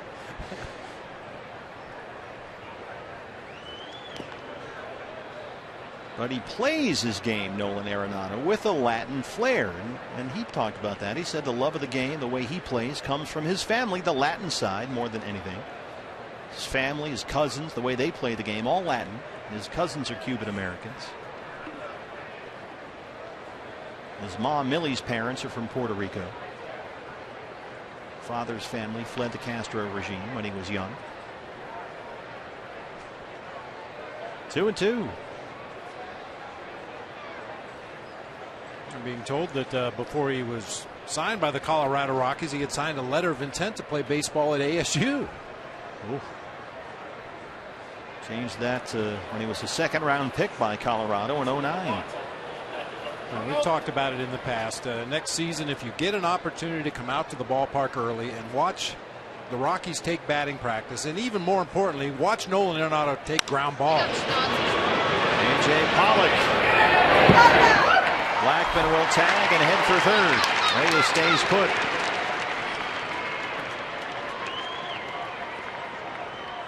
Arenado 0 for 3. First baseman, out here every day early. We watch Nolan Arenado take his ground balls. He has coaches hit him to his right, to his left, into foul territory. Plays very deep, takes ground balls with his heels on the edge of the outfield grass. Then he'll come in with his toes on the infield grass. He'll field some bunts. It's no wonder he's one of the best defenders in the game at his position. Well, Willeen Rosario coming up. First and third, one out in a tie ball game. Mike Harkey wants a strategy meeting here. So the bullpen busy for the Diamondbacks.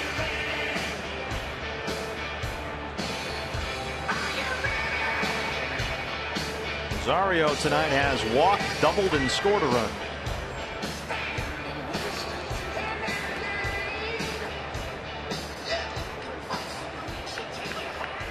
Blackman is at third, Jose Reyes at first.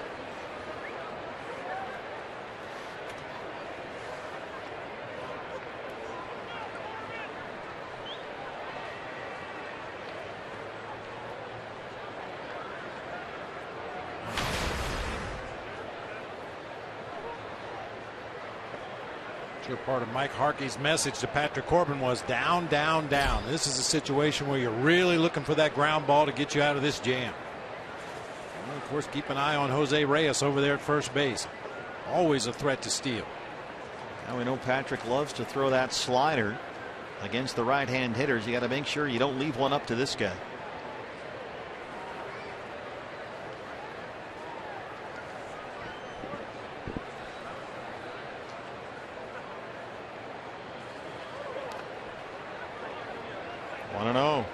Many times the best message you can give a pitcher when you go to the mound, either as a pitching coach or a manager or the catcher for that matter, is keep it simple. Stay down. Keep everything down. Stay down. I'll give you a low target. I'll get down on my knees. I'll put that mitt down below the batter's knees. Keep the ball down right here, looking for that grounder. You can go out there and go over the whole advanced scouting report. We can do this. We can do that. Hey, keep it simple. Just keep the ball down. Drives it into the left center field gap. Brito over to cut it off. Reyes flies into third. And they have a play on him. He is out of there. Rosario sneaks in at second. Blackmon scores to make it 4-3 Colorado. Nice play there by Socrates Brito in left center. Got a breaking ball up and out over the plate a little bit. Lines it into that gap in left center field. Brito closes ground quickly. Wow. Lesson learned, Jose Reyes. Don't run on Socrates Brito. Boy, did a nice job of gathering himself after running over toward that gap in left center and got that throw right on line to Jake Lamb for the out at third. Boy, all the scouts and people that watch Socrates Brito every day tell us about the tools, the tool set he's got. He can throw, he can run, he can hit. It's an RBI single for Rosario. He's in at second on the throw. 4-3 Colorado, 2 outs now for DJ LeMahieu.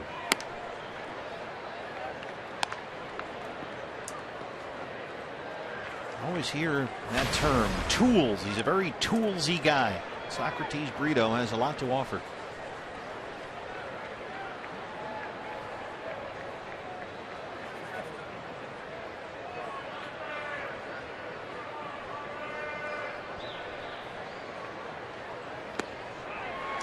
Once again for LeMahieu, A.J. Pollock well over toward the pool in right center field.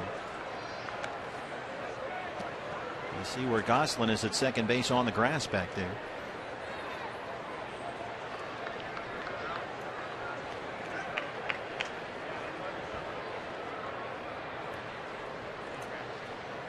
Rockies have now out-hit the Diamondbacks 8-4. They lead at 4-3.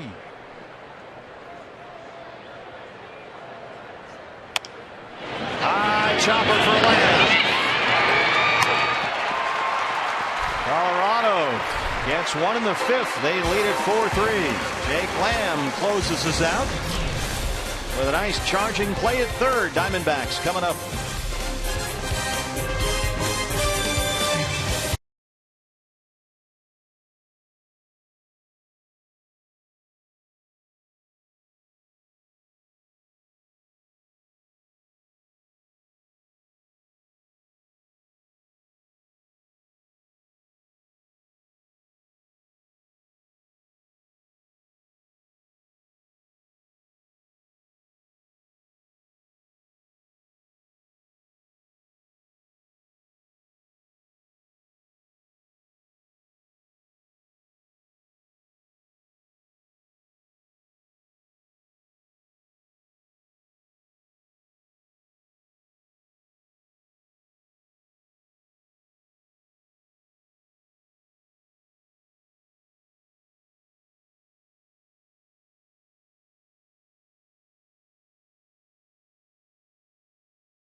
Set for the home half of the 5th. Roof and panels open. Beautiful night here in downtown Phoenix at Chase Field. D-backs fans excited to introduce the new Diet Pepsi. Same crisp and refreshing flavor you love. Now aspartame free. Pick up some today at your local retailer. It's the new Diet Pepsi. A.J. Pollock leads off the 5th against David Hale, who now has a 4-3 lead. A.J. has singled and lined out to third. 1 for 2. So far, the Diamondbacks have been able to answer every time the Rockies have put a run on the board. They've come back and scored in the bottom half of the inning. Top of the order up. Good opportunity to do it right here again. Especially with A.J. so hot, hitting .336 since the All-Star break. That's third best in the National League, behind Votto and Peralta. And still no news, by the way, on David Peralta. Had to leave with an apparent wrist or hand injury. And as soon as we have that information, we'll pass it along to you. 1-2 now on EJ.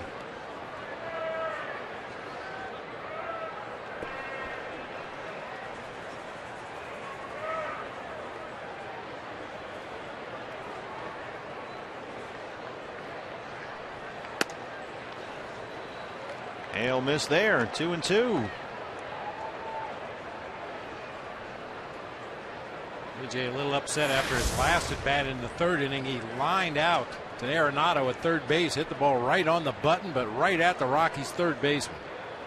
Oh, broken bat flare. Reyes in front of LeMahieu out there.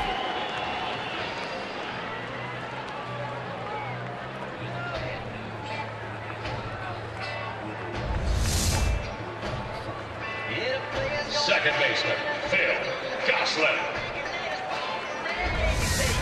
One down for Phil Gosselin. Phil singled and scored in the first. He's 1 for 2.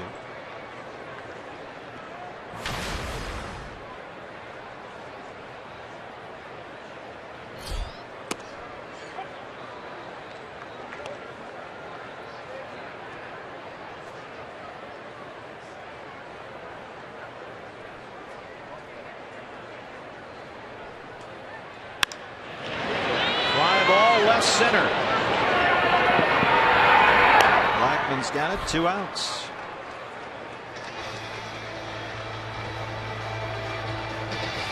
Gosselin 1 for 3. Here's Goldie. First baseman, Paul Goldschmidt.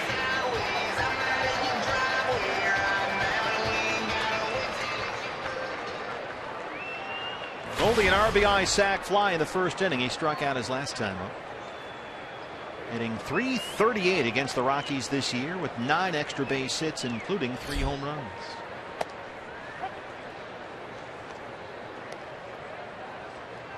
And that RBI in the first moved him past Chris Young on the Diamondbacks all-time list.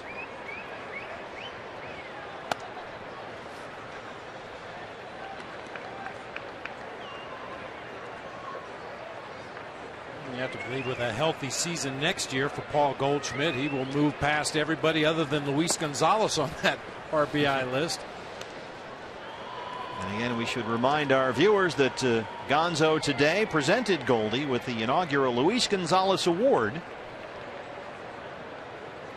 And he's voted on by the teammates and the coaches in the Diamondback clubhouse. The Luis Gonzalez Award, given annually to the D-backs player who best exemplifies the talents, the spirit, and the heart of Luis Gonzalez, both on and off the field. I think that's a great idea. I mean, that's an award that will be given in perpetuity here in Arizona. Can't think of a better guy to name the award after. Can't think of a better first recipient of that award. And I'm just thinking of my own experiences with the Giants and the Willie McCovey Award. Oh, yeah, great call. Goldie finds the gap. Dave McKay urging him on. Goldie flying into second. He's in there with a 2-out double. His 38th this year.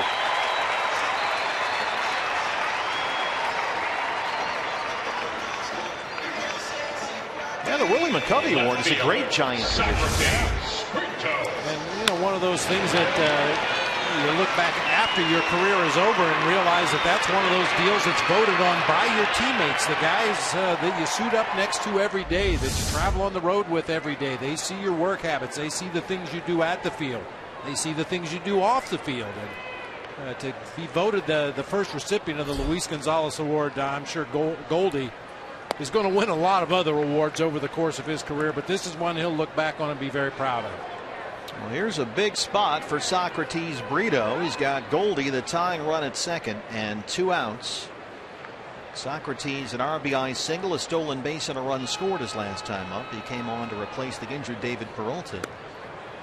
By the way, there is some news on David. We are told X-rays were negative. They are looking at the right wrist of David Peralta, but so far the news is good. The X-rays turned up nothing. There's Ryan DePanfilo as they continue to look at David in the Diamondback clubhouse.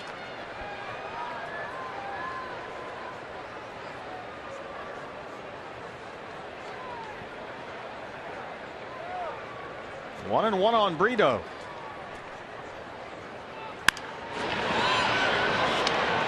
This was the play on which David was injured.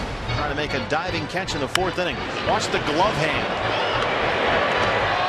He bent it backwards, that right wrist. He remained in the game for the rest of that half inning. And then when the final out was recorded, he came out. But again, it's a right wrist. X-rays negative so far. It is a fair ball down the right field line. Here comes Goldie. Socrates Brito on the run, headed for third. He is in there. Socrates Brito. He can fly his first big league triple, and we are tied at 4.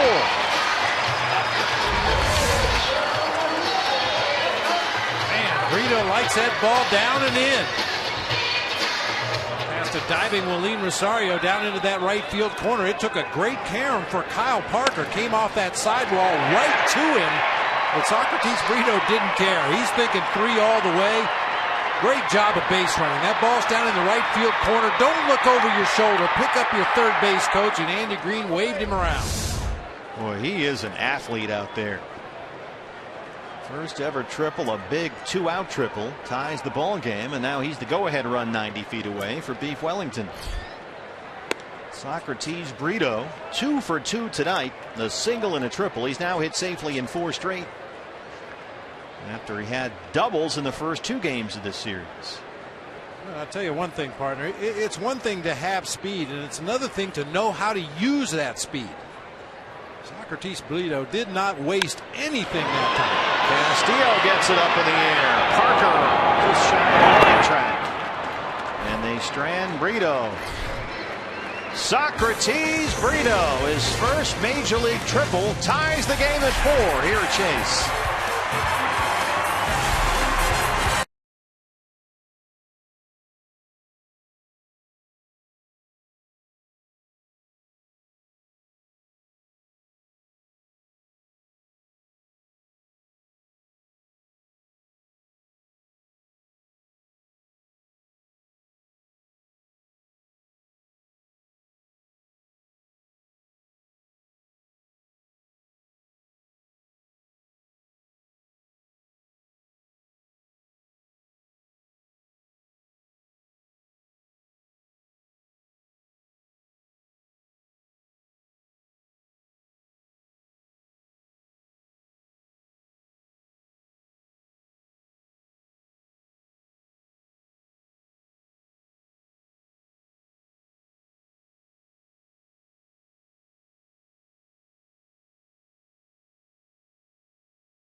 Jody Jackson back with you earlier today talking to Paul Goldschmidt about winning the inaugural Luis Gonzalez Award. And Goldie said it means a lot, not just because it's voted on by players and coaches, and not just because of what Gonzo means to the community with the World Series hit and everything that he does for the state of Arizona. But he said, look, he's here all the time. I pick his brain, whether it's the road trips that Gonzo makes, maybe on the bus, maybe in the hotel, or just at the ballpark. They're talking about hitting. And Goldie said, look, he's a smart player. And guys, the organization can certainly be proud to have a former and current player to represent the team the way that both of them do. And the fact that they're collaborating as Goldie just continues to strive to be better and better in his already stellar career, Gonzo's there with him every step of the way, helping him out. 2 franchise icons, no question about that. And a very appropriate winner. Tom Murphy leads off the 6th in what is now a 4-4 ball game. And Patrick Corbin back out there at 80 pitches, 53 strikes. Murphy so far 0 for 2.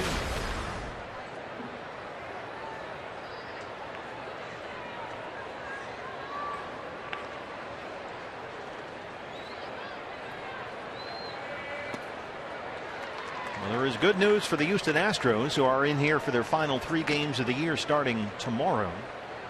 The Angels lose against Texas 5-3, so Anaheim now 1 full game behind Houston for that second American League wildcard spot. The first was clinched by the Yankees tonight. They will host that game as Murphy strikes in. So Texas now is up by 3 in the American League West. Their magic number is 1.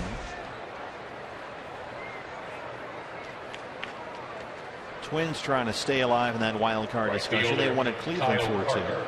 So that Angels loss is big for the Astros. Angels now 1 back of Houston for that final wild card spot with 3 to play.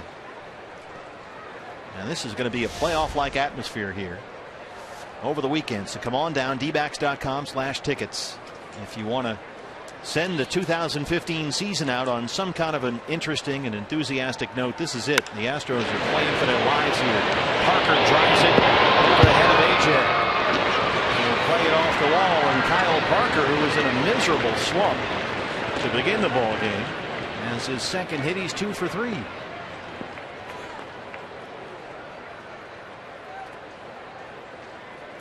Left fielder Rafael Inoa. Sanderson forward bullpen. Enrique Burgos, the right-hander. Keith Hessler, the lefty.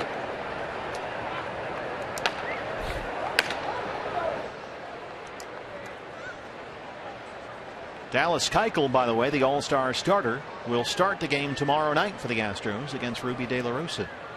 Ruby going for his 15th win. Jeremy Helix and Colin McHugh on Saturday. Robbie Ray will start Sunday. Rifles that into the seats. Yeah, historically, the Astros haven't been a team that, to steal a college football term, they don't travel well.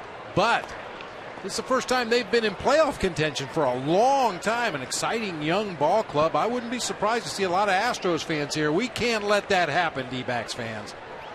It's going to be a fun 3 games. A good way to close out the 2015 season. Do or die, make or break for Houston.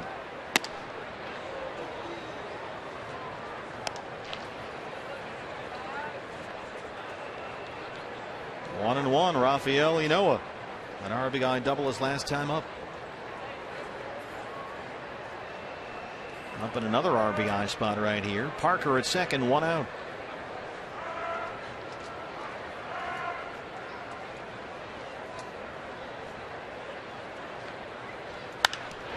There's a fair ball. It'll bring the run in. Tomas plays it off to Karen, and Inoa is in there. His second straight RBI double, 5-4 Rockies. Back and forth we go. Unfortunately, got the pitch up a little bit out over the plate. Able to bounce it right over the bag and then into foul territory. Thought Tomas might have a shot at him at second base here. He gets a pretty favorable bounce off that side wall.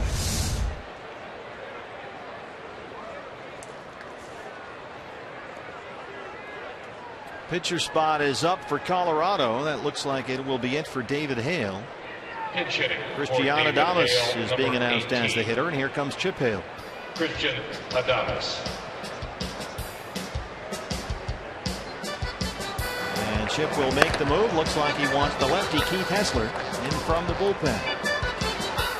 Diamondbacks trail at 5-4. Back after this.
To you in part by your Valley Honda dealers, where you'll get more standard features for less money.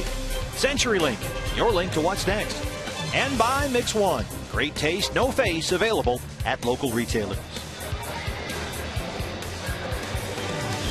Chase Field, rookie lefty Keith Hessler got a big out in the 6th inning last night. Faced one batter, struck out Justin Morneau. Well, here he is 24 hours later, 6th inning.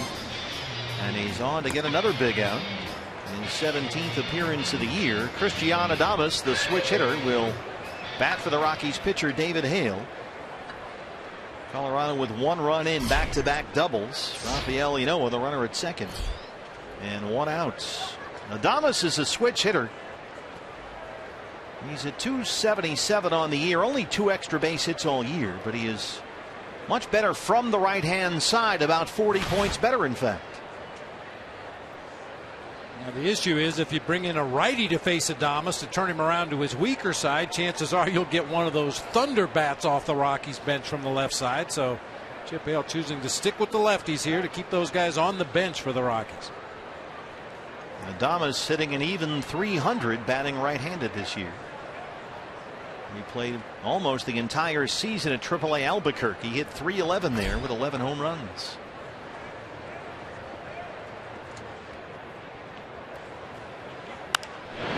Off the fist. Gosler behind the bag, and Hessler gets another out.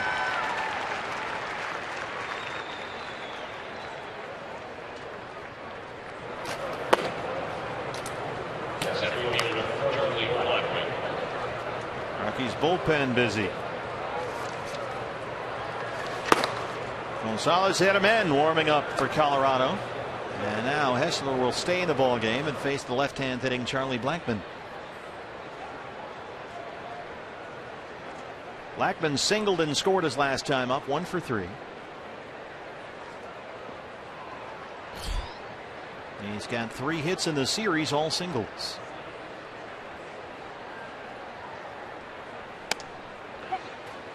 And Blackmon hits lefties. He's .266 against left-hand pitching this year. Only about a 30-point drop from his batting average against right-handers.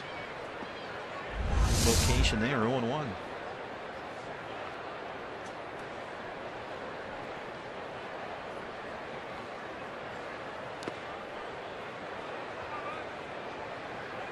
Castillo got the Tony Pena leg out there that time to block that one. He was anticipating that breaking ball in the dirt. That left leg started to slide out there when the pitch was about halfway to home plate. You got to throw strikes to Charlie Blackmon this year. He is a much more patient hitter at the plate this season. And he has become very selective. He swings at a lot fewer pitches than he ever has before, even pitches inside the strike zone.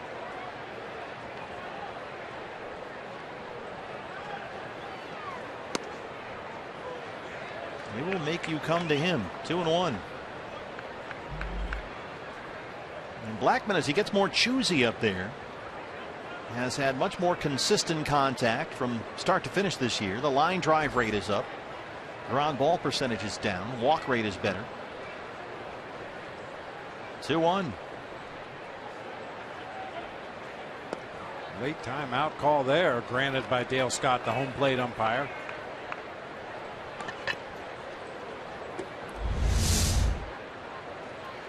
I like how he just threw the pitch rather than stopping. Yeah.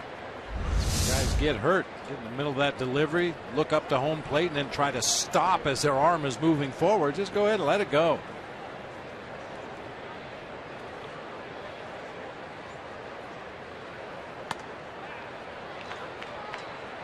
Takes a close one there. 3-1. Jose Reyes on deck.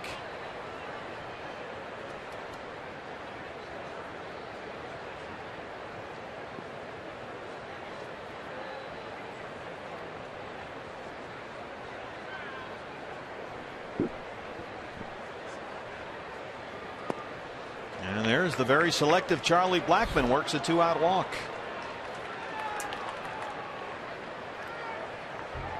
Shortstop, Jose Reyes. So Reyes now 2 on and 2 out. He's 2 for 3, a pair of singles. Ynoa at second, Blackmon at first.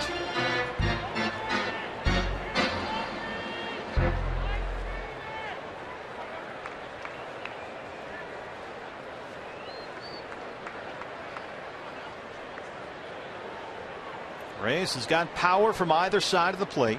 He's just over 270 this year, batting right-handed.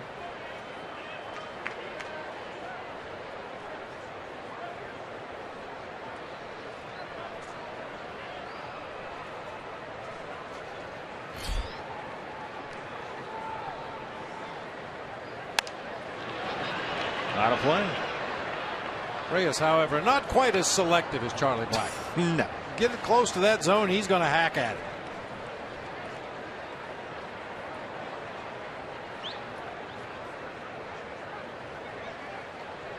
Well, he's a guy that won a batting title 4 years ago, Jose Reyes, with the Mets.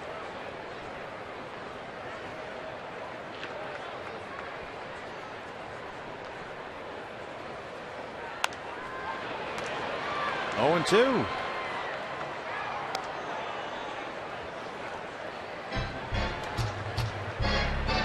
One of those thorns. Nearly a .350 lifetime hitter against the D-backs in 54 games. That's not a small sample size anymore. He's had plenty of hacks at the D-backs.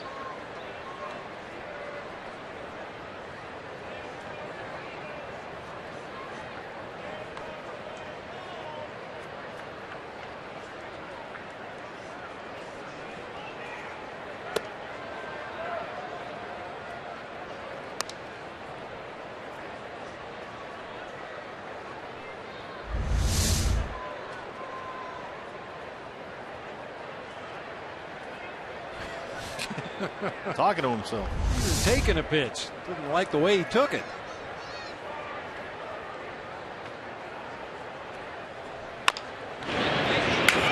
Hessler's on it, spins and throws. Got to hurry to get Reyes. A nice play there by Keith Hessler.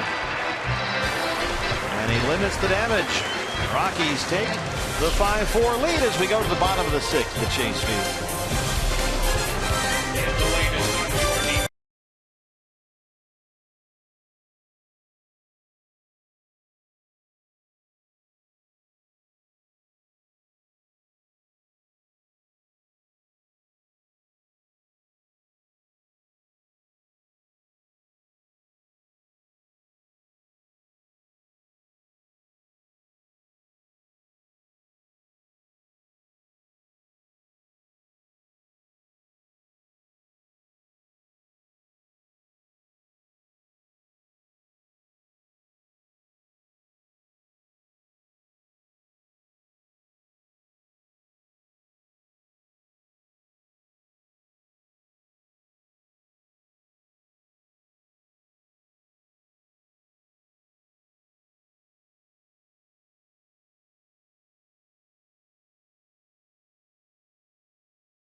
At 8:30 with a doubleheader of huge Big 12 showdowns on FS1 West Virginia and number 15 Oklahoma, followed by K-State and Oklahoma State. Then Arizona State. ASU looks for an upset against 7th-ranked UCLA on Fox. 22nd-ranked Michigan squares off against Maryland on the Big Ten Network. A big Saturday of college football. It all starts on FS1.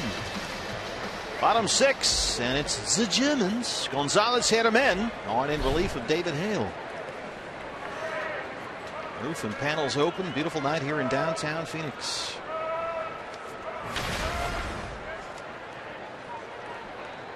We saw Gonzalez Hermen pitch Tuesday. 1 inning, had a couple of strikeouts. Jake Lamb leads off the Diamondbacks 6th.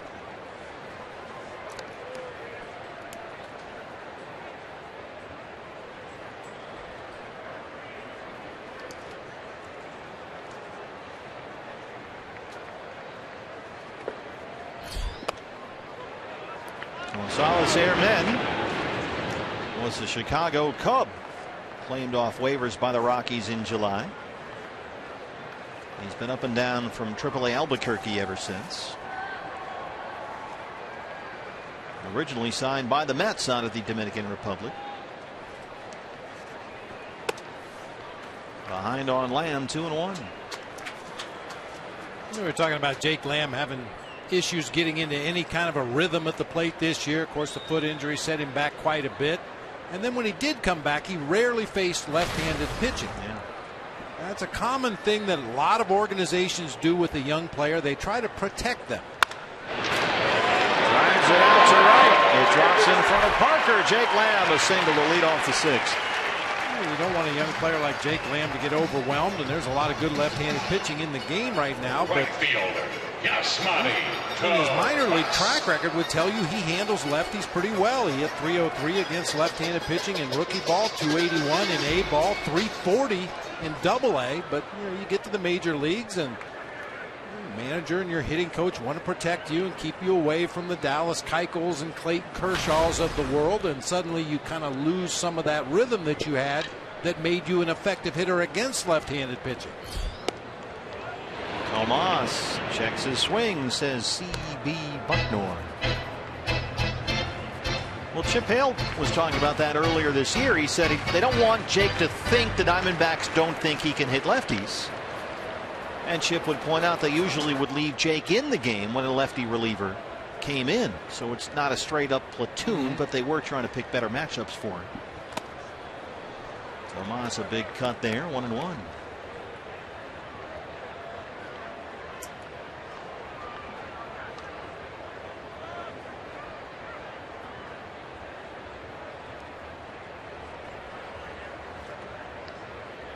Tomas has grounded out twice, once for an RBI.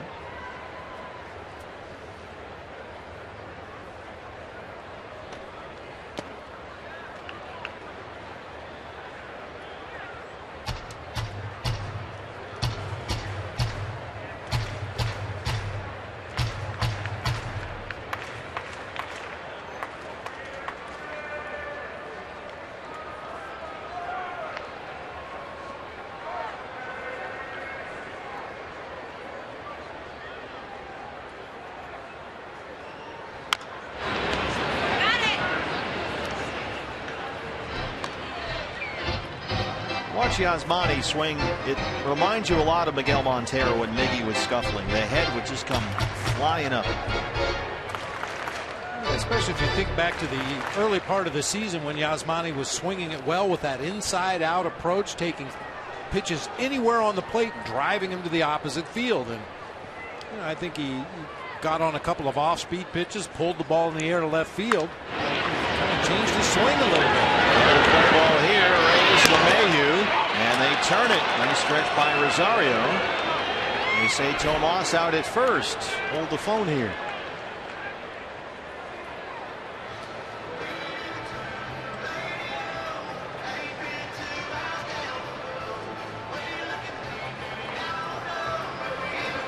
And Sherlock on the phone with Alan Campbell, the video coordinator. Here's a look.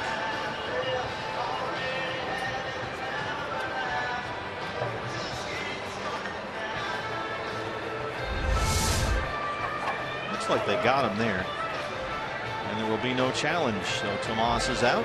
6-4-3 double play,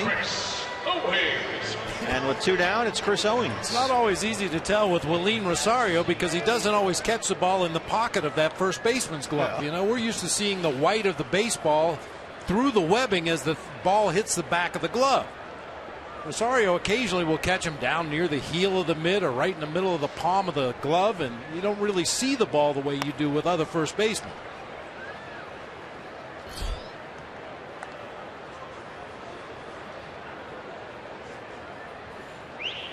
Rosario has done almost no catching this year, only 2 starts behind the plate with the Rockies. This is his 45th start this year at first base. And all his time in the minor leagues at AAA Albuquerque was spent at first base as well. They're trying to get him to pick it up, but it's been slow going. If Owens can reach here with 2 outs, Jared Saltalamacchia is on deck. Pitcher spot is due up next. Cole Mentor and Burgos warming up in the Diamondback bullpen.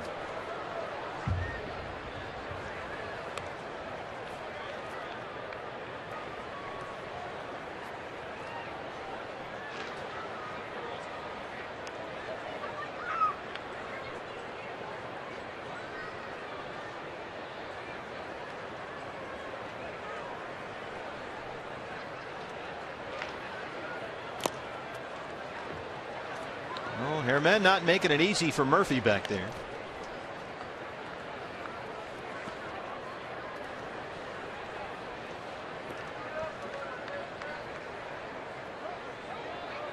Rookie Tom Murphy, just 9 games into a big league career, back there behind the plate. Reyes at short.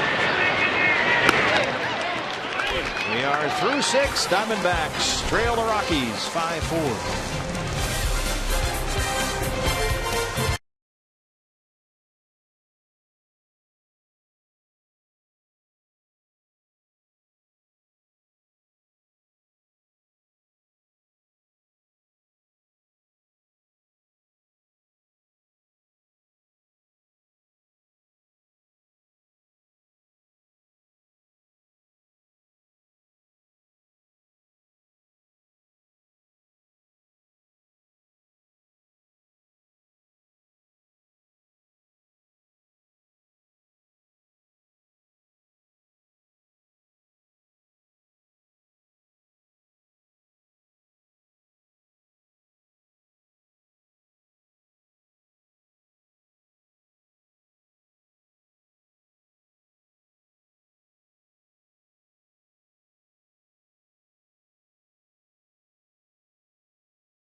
Final game in the long career of the great Tim Hudson. It's our Chaz Roberts air conditioning cool play of the game. Bruce Bochy came to take him out, and it was a nice salute by the Giant fans there for Tim Hudson, who will now call it a career, his final appearance in the big leagues. Yeah, we were all lucky for having the opportunity to watch Tim Hudson pitch. What one of the great competitors in the game, one of the all-time good guys in the game. And it's funny, you know, scouts do not like short right-hand pitchers, but they like Tim Hudson. They like him. All right, happy 11th. That's the way to spend your birthday at Chase Field with us. D-backs. There's David Peralta, had to come out of the game with a right wrist injury after trying to make a diving catch in left field. X-rays were negative. It looks like he's got it wrapped up, though. You can see that right wrist right there. Probably just taking a break between icings. Ice is your friend. Enrique Burgos, the new pitcher for the Diamondbacks. As we start the 7th, it's Nolan Arenado. And with Enrique Burgos, they have worked a lot, and we've talked about this before, with that little glove pat, that tap that he does in his motion. And they are trying to get him to not do that. Right there, no tap. It used to be at that point when he'd come up with that leg that he would sort of pat the glove. The ball would be in the hand. There'd be a little tap right there. Well, the tap is gone, but it seems to have really affected his ability to throw strikes, and not in a good way. So they're trying to get him away from that because it was sort of messing with his alignment. Arenado bangs it into left. Rito plays it off the wall. Arenado will coast into second. And that's double number 41 for Nolan Arenado. First baseman, Willeen Rosario. So it's a pretty significant mechanical change. It seems like just a little idiosyncrasy, but it all coordinated Burgos's stuff. He's a big guy out there, Enrique Burgos, and it took a lot to get everything to work in unison. The legs and the arms and the body. He's 6'3", 250. And so the glove pat was a little bit of a timing mechanism that would tie everything together, but apparently it created some problems, and now he's trying to find it without the glove tap or pat, whatever you'd like to call it. Try to simplify.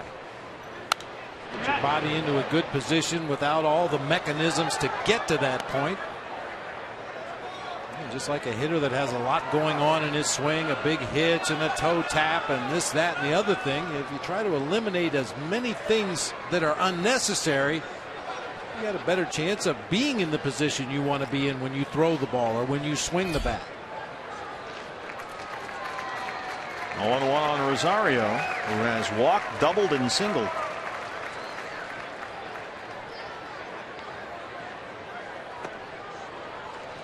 Burgos, throughout his minor league career, for most of it anyway, was a guy who really struggled with control. 2 years ago, he pitched at South Bend and walked 49 batters in 46 innings. And then last season at Visalia, he cut that walk rate in half, and the glove tap really did seem to help. It's something he picked up from another big reliever, Jonathan Broxton, who does the same thing, that little tap with the ball in the glove. He strikes out Rosario. That helped coordinate the arm and that big body, but they want him to get away from it. Second baseman, DJ LeMahieu. My theory always was if it works, I don't care what you do. But if you start to have issues, then we're going to try to fix it and make it easier for you to have success more often. And that went with just about every aspect of the game. If you have a particular way you like to square around and bunt, some guys like to square around and face the pitcher. Other guys like to maintain their batting stance and just drop the bat down into the bunting zone. Whatever you want to do is fine as long as it works. Well, for a long time it wasn't. Then they added the glove tap, and it worked well, really well. But they see something they don't like. DJ LeMahieu. It's always been a problem for Burgos. When he was first signed by the Diamondbacks, Mel Stottlemyre Jr. got a look at him. He was then the minor league pitching coordinator. And Stott said that Burgos' arm always worked well. It's a natural motion, but it didn't work together with his body. They want the body and the arm working in unison. That's a very high kick off the top of the screen there. Arenado came flying around third. That kicked up there about as high as it can go. It almost went behind the backstop.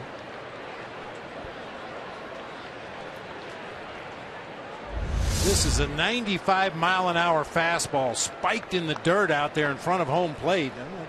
Talk about it in defensive catchers all the time. You just don't anticipate a major league pitcher throwing his fastball that far out in front of home plate. Breaking ball, sure. Split finger, absolutely. A changeup, maybe. But a fastball, most big league pitchers should be able to get it to the plate in the air. So you're never ready to block that pitch. Well, now he's got Arenado at third, one out. Behind on LeMahieu, 2 balls, no strikes.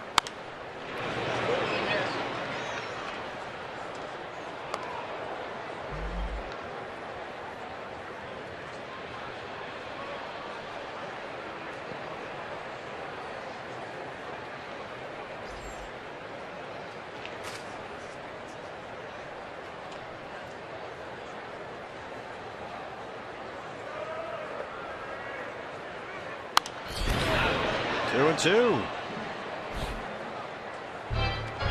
LeMahieu 2 for 11 in the series, both hit singles. He's actually been kind of quiet. He's still 10th in the league in hitting, but he has hit under 260 since August 1st. It's been a relatively slow couple of months for him. That's after he hit 400 in July.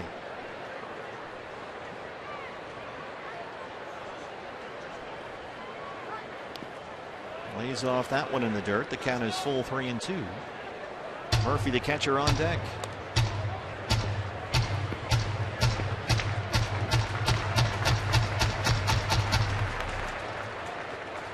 Good chance to see another slider from Burgos here. 3-2 count. Walk is not the worst thing in the world that could happen with a dangerous hitter like LeMahieu at the plate and a rookie in the on-deck circle.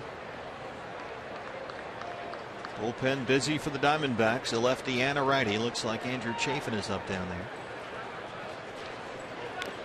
Big cut at the 3-2. And there's the strikeout. Castillo's got it.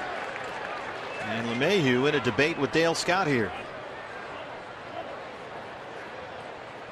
And Dale Scott asked for help from C.B. Buckner at first base, and Buckner told Dale Scott the foul ball did hit the ground before going into Wellington's glove. Yep. Still don't understand why that is not subject to review. It's a very difficult call for the plate umpire.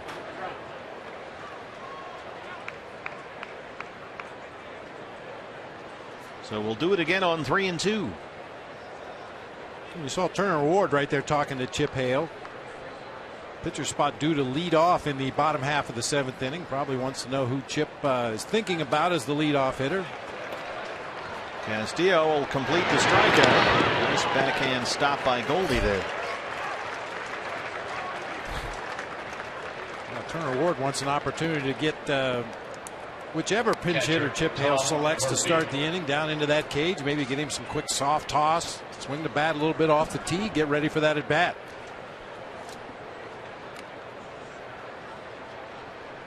Here's the catcher, Tom Murphy, 0 for 3. 0 for 6 in the series.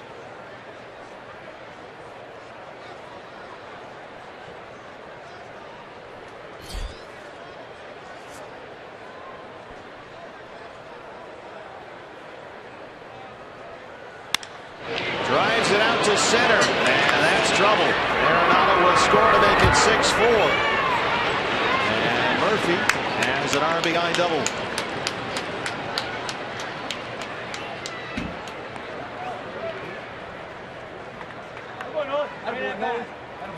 Right fielder Kyle Parker. Those 2-out base hits with runners in scoring position, so huge when you're on offense, so demoralizing when you're on defense. 1 out away from escaping trouble. Just left that slider right over the middle of the plate for the young Rockies catcher, and he bangs it into the gap out there in left center. And now here's Kyle Parker, who has got a single, a double, and 2 runs scored tonight. He's 2 for 3. And this was a guy that came into the ball game in a 5 for 53 slump.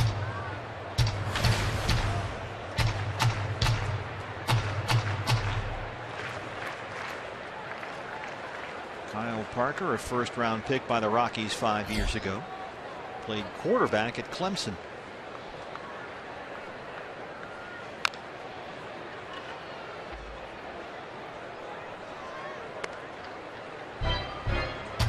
Those slumps are weird things. What'd you say, 5 for 54 or something like that? 5 for 53 with 22 strikeouts coming into the game tonight, but he's 2 for 3. So figure that out. Yeah, sometimes all it takes is one at bat where your timing is perfect and your rhythm is good in that batter's box, and you see the ball well out of the pitcher's hand, square it up, hit a line drive, and suddenly it all comes back to you. Well, Burgos spikes another one. Once again, that's a fastball at 96. That ball hits a good 6 feet out in front of home plate. Well, there's a reason we haven't seen Enrique pitch very much at all lately. They've been frankly afraid to put him in the game with these altered mechanics, getting rid of that glove tap we talked about. It really seems to have knocked him off course. He does have 2 strikeouts in the inning, but now he's got Murphy at third. 2-1 on Parker.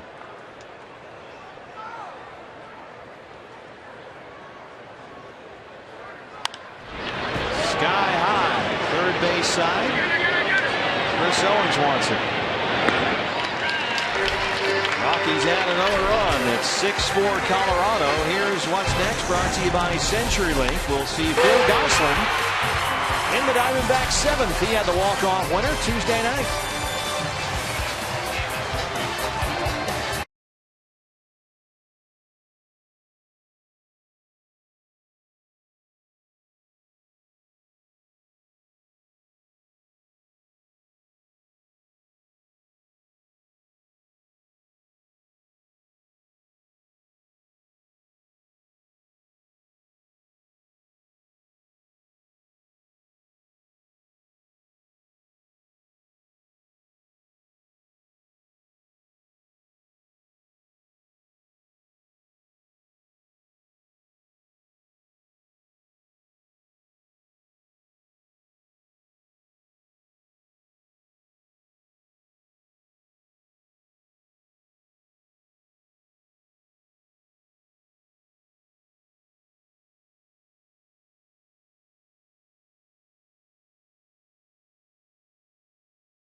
At the bottom of the 7th inning here at Chase Field. New pitcher for Colorado. It's the right-hander Justin Miller. His 33rd appearance of the year, a 3.13 ERA. Miller through 13 pitches, worked 2/3 of an inning on Tuesday nights. Defensive changes for Colorado. Willeen Rosario out of the ball game, and Ben Paulson will take over at first base. Pitcher spot due to lead it off here in the Diamondbacks 7th, and we'll see Aaron Hill now. Aaron at .230 on the year. He's got 6 homers.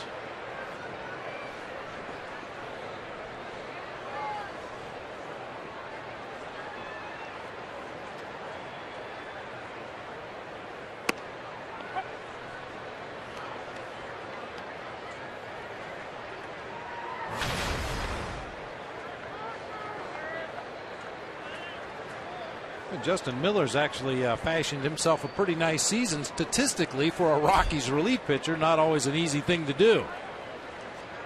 Yeah, the numbers are good. 31 2/3 innings coming into this game tonight. Only 17 base hits allowed. League hitting .156 against the Rockies right-hander. And 1 point earlier this month, he actually struck out 8 consecutive batters over a 4-day span. That's a Rockies reliever record.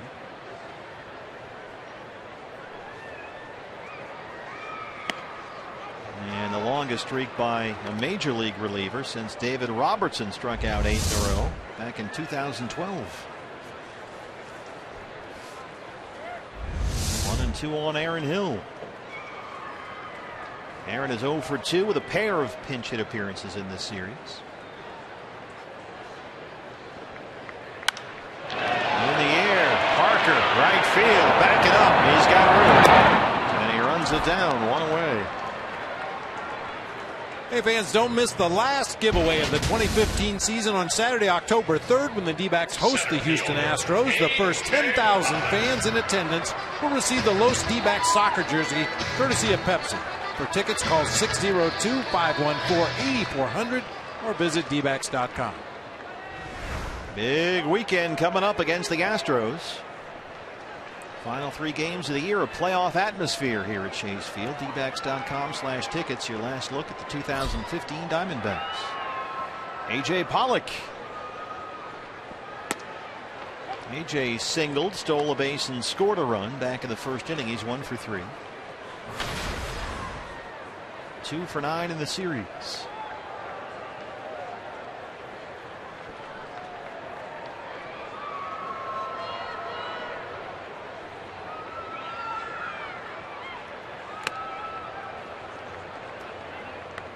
Miller's got that good hard slider in the mid to upper 80s. Can throw it for strikes, start it right at the right-handed batter, sweep it across the inside part of the plate, or start it over the middle of the plate and break it down and away. Kind of looks like the guy who will start tomorrow in that Houston game, Dallas Keuchel, only from the right-hand side.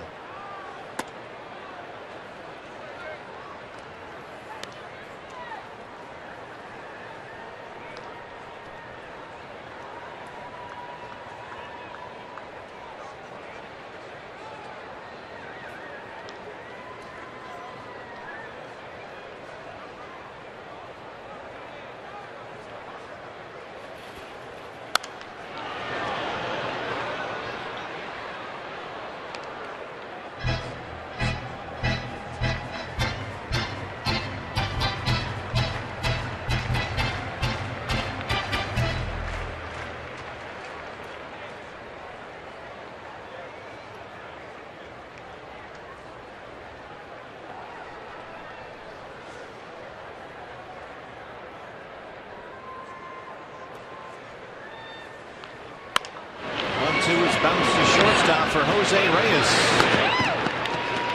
2 outs. Hey, we want to wish a happy birthday to left-hand pitcher Robbie Ray, celebrating his 24th. Boy, this is scary. Born in 1991. Don't you hate that? Oh, jeez. He's next to Jeremy Hellickson. Helly will start Saturday's game against the Astros' Colin McHugh. Yeah, Robbie Ray shares a birthday with Mark McGuire, Rod Carew, Matt Cain, Jeff Reardon. He wore a beard before beards were cool. You're right. Great closer for the Expos, the Red Sox, some other teams. Phil Gosselin now. Who was I'm thinking who the first great player was with a big beard. I don't recall anybody in 40s, 50s, maybe even the 60s. 70s, everybody had a beard. Gosselin gets it in the air. There it goes. Right out. And that ball is off the wall. Phil Gosselin will keep going, and he's going to come all the way in. The signal on the field was fair ball in play. And Gosselin scores. Take a tour, Phil Gosselin. Rafael Ynoa went up there to try and get it. The question is, was it over the yellow line out there? In any case, it's a home run for Gosselin, not Paul Goldschmidt. And we have tacos. It looked like it hit above the yellow stripe off a fan, or yeah. Oh, it hit off the arm of the gentleman in red there. That is clearly over the yellow line. Yeah. So a homer for Phil Gosselin is third, and it's now a one-run game. Here's Goldie.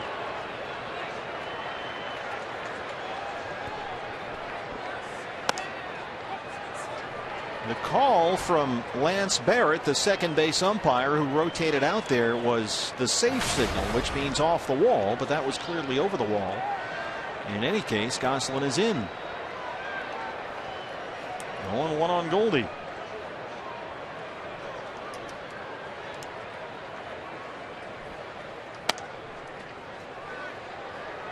Yes, indeed. Tacos are good. Wins are better. Let's go. Don't stop now, boys.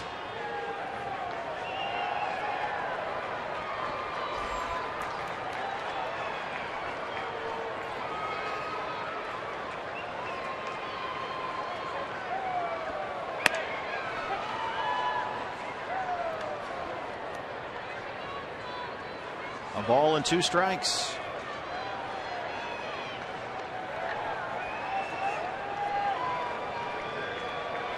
Goldie doubled and scored his last time up, had an RBI sac fly in the first.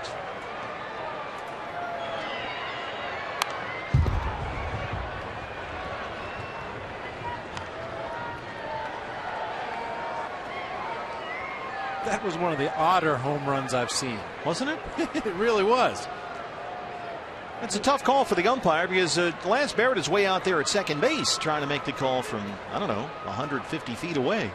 And the ball was laying at Ynoa's feet out there on the warning track, but he didn't seem to be in any hurry to pick it up. He must have clearly was the only guy that knew for sure it was over the yellow line out there. I mean, Andy Green was jumping up and down, waving Gosselin around third base. Justin Miller, the pitcher, was standing in the middle of the diamond, telling Ynoa to pick the ball up and throw it back. It rolled right up the left arm of the gentleman in red there and dropped back onto the field. Gosselin was running around the bases, and Ynoa was just standing there waiting for a bus. And the signal from the umpire was safe. 1-2 on Goldie.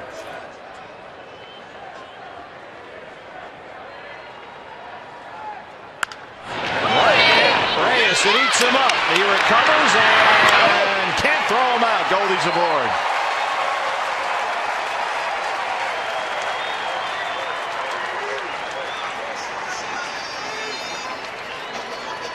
What's the limit in a ball game for really close plays at first? I don't know, but we must be approaching it. That ball took a real high hop on Jose Reyes.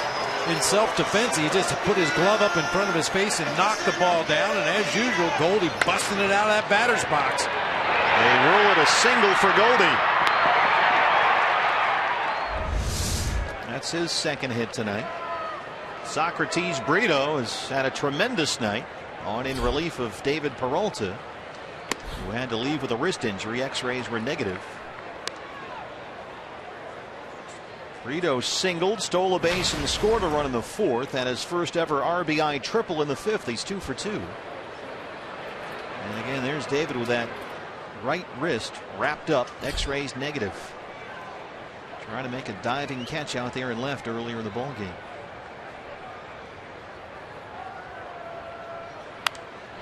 Partner talked about Brito's speed. It's one thing to have speed, another to know how to use it. He takes one peek down in the right field corner and then never looks over his right shoulder, picks up his third base coach, maintaining his momentum, maintaining that speed around second base, and makes it easily into third right there. That is great base running by a young player. So many guys have the tendency to look over their right shoulder into that right field corner. Veterans. You've got to trust your third base coach. There's a lot to like about Socrates Brito. Well, and we heard Gonzo mention Mike Bell, who does such a great job of running the D-backs minor league system, and those are the things you like your players to have in place when they get to the big leagues. You don't want to have to teach things like that as you're trying to win games and win your division. You want guys to show up at the major league knowing the fundamentals of the game, and Brito certainly looks like he is a solid fundamental player. Just turned 23 earlier this month. And there you go, 3 for 3, the Socratic method. 3 straight 2-out hits for the Diamondbacks.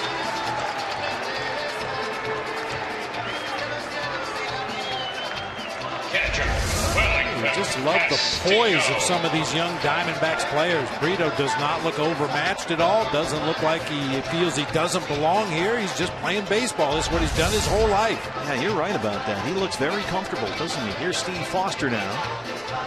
Time for a mound visit. Wellington Castillo will be the hitter. A run in. First and second, 2 outs.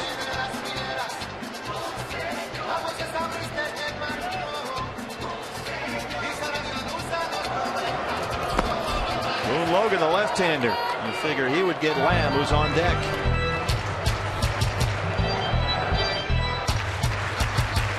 A home run by Phil Gosselin. With 2 outs, Goldie the single, Brito the single. And now here's Beef Wellington. Castillo an RBI ground out and a walk. He is 0 for 2.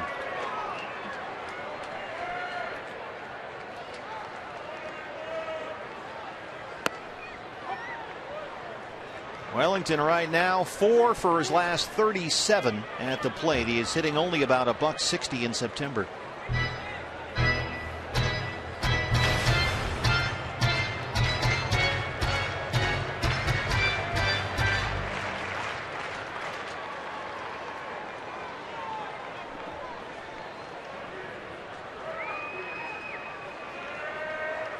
Trying to get some beef on the menu. Center field, Blackman backing up, look it up, and it's off the wall. Goldie will score. Here comes Brito, and Wellington Castillo is in there with a 2-run double. 4 straight 2-out hits by the Diamondbacks. It's the guy for the Rockies that we mentioned earlier hasn't given up a lot of hits this year. Diamondbacks just teeing him up here. Hanging slider, belt high on the inside part of the plate. Miller's fortunate that ball didn't end up in the bleachers somewhere, but as it is, Wellington Castillo bangs it off that center field wall, scoring 2. A 3-run Diamondbacks 7th. That will be it, as Walt Weiss is coming out to get the left-hander with Jake Lamb due up. Wellington Castillo. A 2-run double to make it 7-6. Back and forth we go.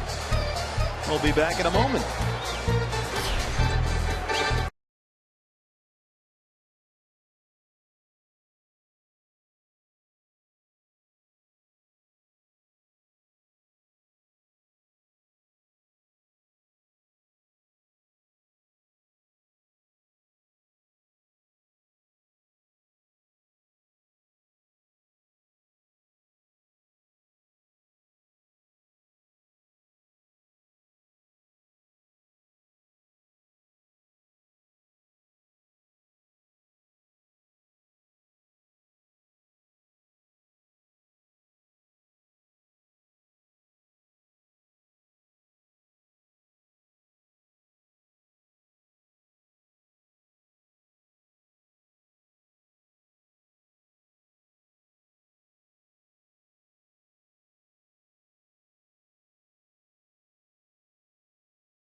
Arizona is brought to you in part by Papa Murphy's. Love at 425 degrees.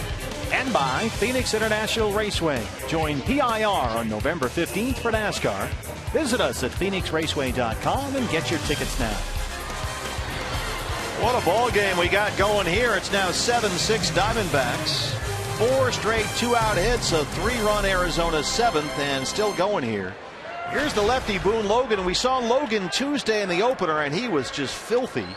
He worked the bottom of the 9th inning, struck out the side, got Peralta, Castillo, and Goslin. Actually, that was Jake Lamb make that. Peralta, Castillo, and Lamb, and now here is Jake Lamb. Round 2 against Boone Logan. Castillo at second, 2 down. We're just talking about this, Bob, about Chip Hale leaving Jake in there when they bring in a lefty reliever. That one is behind Murphy, and Castillo gets third.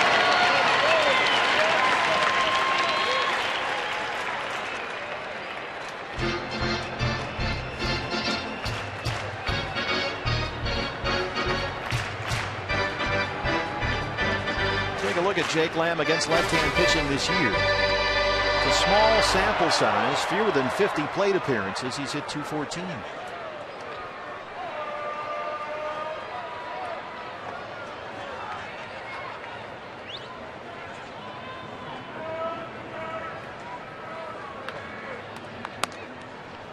Two and 0.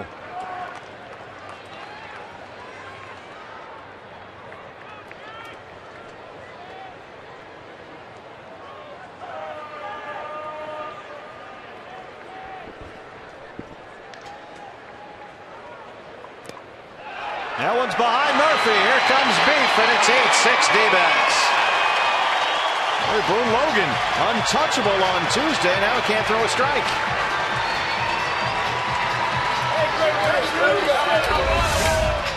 We talked about Murphy behind the plate. Very limited playing time here. He probably hasn't seen a lot of these Rocky, especially the relief pitchers, very much. Just tries to reach out and backhand that pitch in the dirt. Hits off the heel of the glove, and Wellington Castillo will trot on home.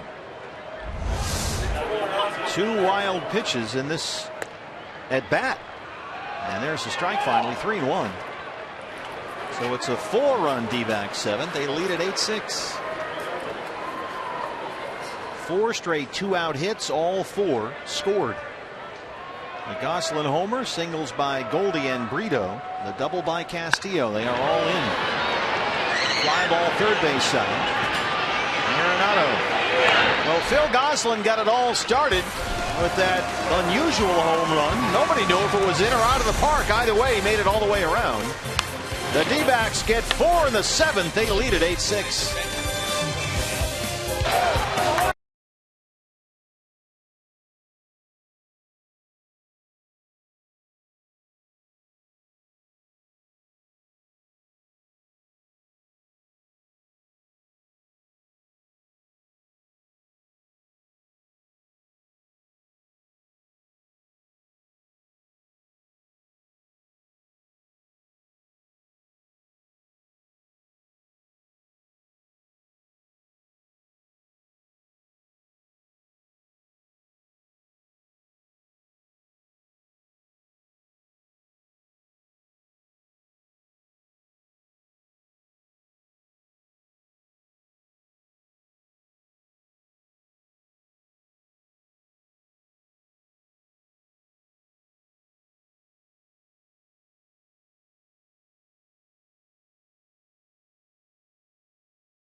interactive kiosks right here at Chase Field during any Diamondbacks regular season home game. Tonight's lucky contestant took home a Tuffy Gosowish game piece.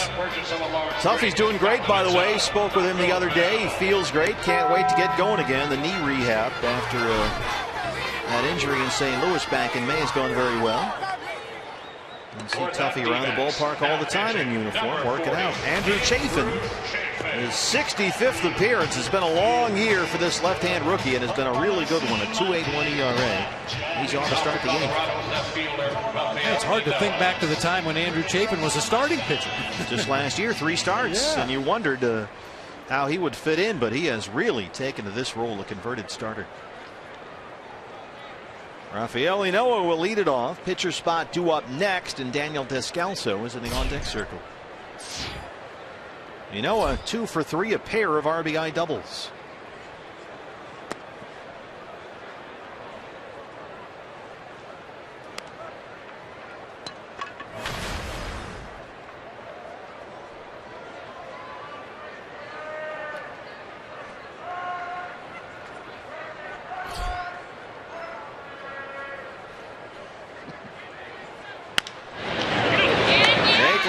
Reaches up.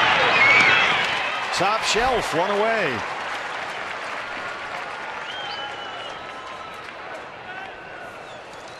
Hey, fans, keep up with the pennant races in true HD quality, spectacular HD, if you will, on MLB.TV Premium. You can watch every out-of-market game live on more than 400 supported devices. You'll get a pitch tracking widget, live look-ins, real-time highlights, a whole lot more.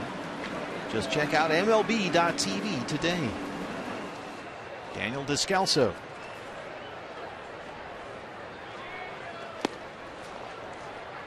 Descalso, 215. He's got 5 homers. The beard is gone. That's a late change. Struck out in a pair of pinch hit appearances in the series so far. Descalso is one of those guys like David DeLucci. He can shave in the morning and have a beard by game time. Alex Avila, the Tigers catcher, is the same way. He's hitting under 190 in 43 pinch hit at bats this year. Will Gosselin at second. Quickly 2 outs.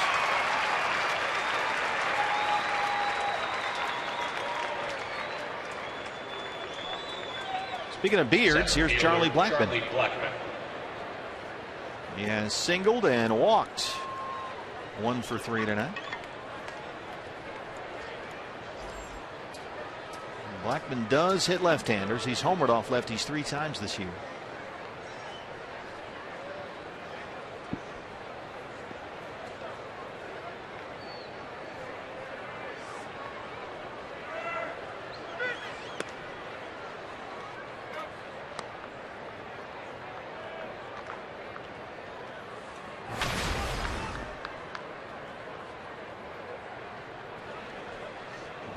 Blackmon.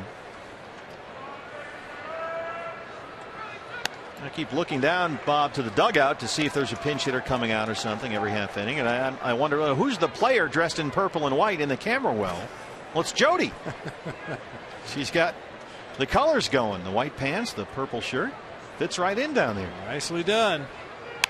He's dialed in. Right there, you can see it looks like there's a player standing down there. In high heels. Wait, what?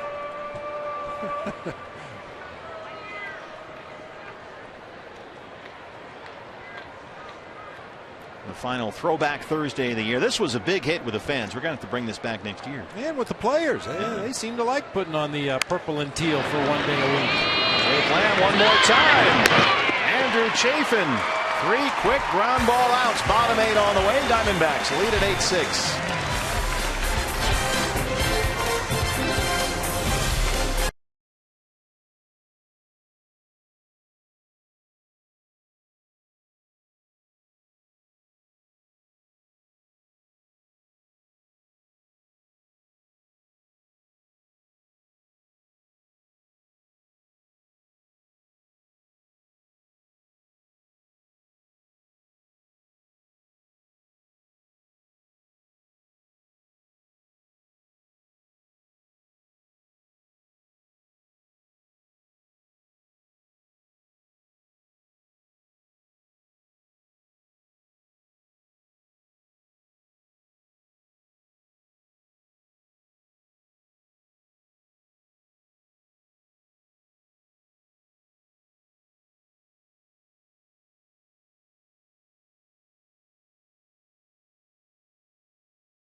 down on Diamondbacks Live, especially that 2-out rally.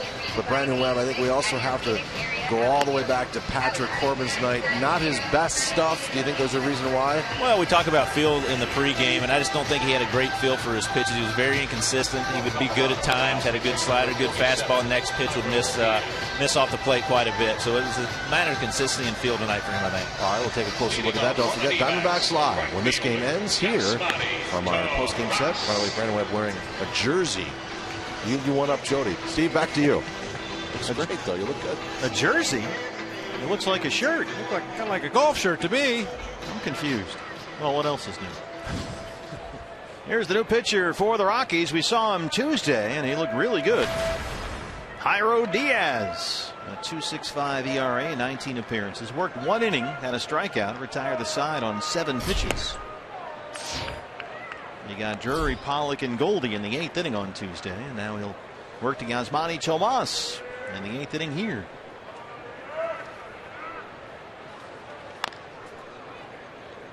Jairo Diaz, originally an LA Angel. Rockies picked him up in the trade for Josh Rutledge in December last year. 19 appearances since he was called up from AAA last month. Yasmani Tomas up there swinging. And down 1-2.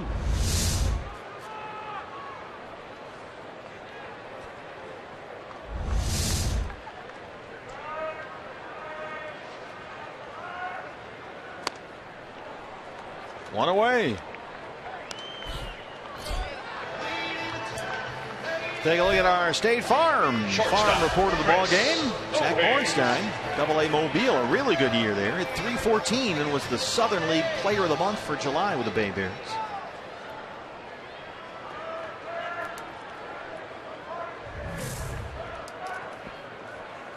Here's a guy who was a former Pacific Coast League MVP, Chris Owings.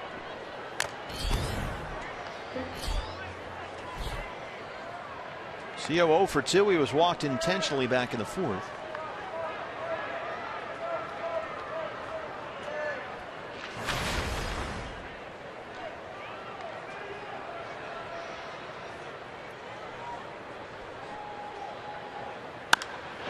Rides it toward the right field corner. That's a fair ball. Parker plays it off to Karen, and Chris Owings is in there with his 27th double.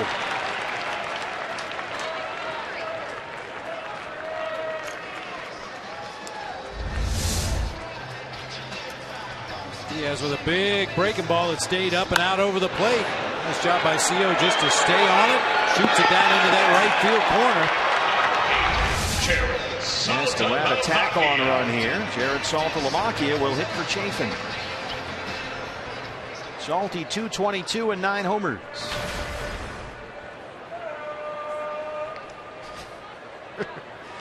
He is 7 for 24 as a pinch hitter this year. First pitch swinging, jam shot pop up, very short left. Manoah.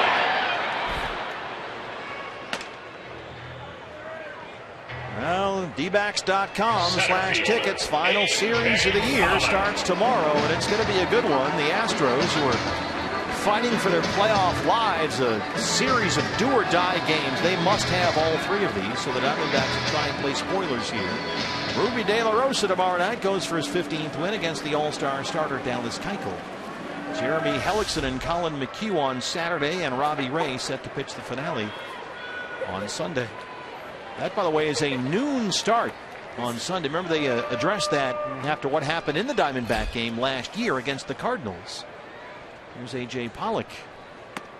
You may remember the Cardinals clinched a spot 10 minutes before the start of the last game of the year and changed their entire lineup and the pitcher. Yeah. They had Wainwright warming up the bullpen, yanked him about 10 minutes before first pitch, changed the entire lineup, and it really was unfair. And so baseball has done everything it can to make sure those games on the final day of the year all start at the same time or roughly thereabouts to make it a little more fair for everybody. Not to mention the tremendous scoreboard watching you can have when all those games mean so much and they're all going on at exactly the same time. This adds to the excitement. So a 12:10 first pitch, a noon start basically here on Sunday.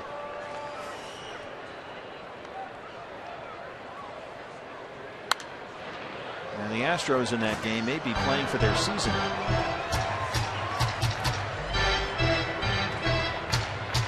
They still have not named a starter for that Sunday game after they go with Keuchel and McHugh Friday and Saturday.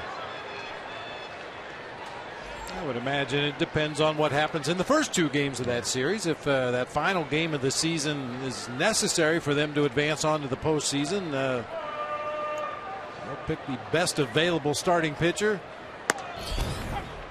2-2. You know, if they've clinched or dropped completely out of it by that final game of the season, you might see a youngster out there taking the start. If that game means something for the Astros, you will see every pitcher on their staff Sunday, if necessary, to get through that ball game. That's a big, it's a big weekend for Houston. There's no question. It's going to be fun. Good way to end the year.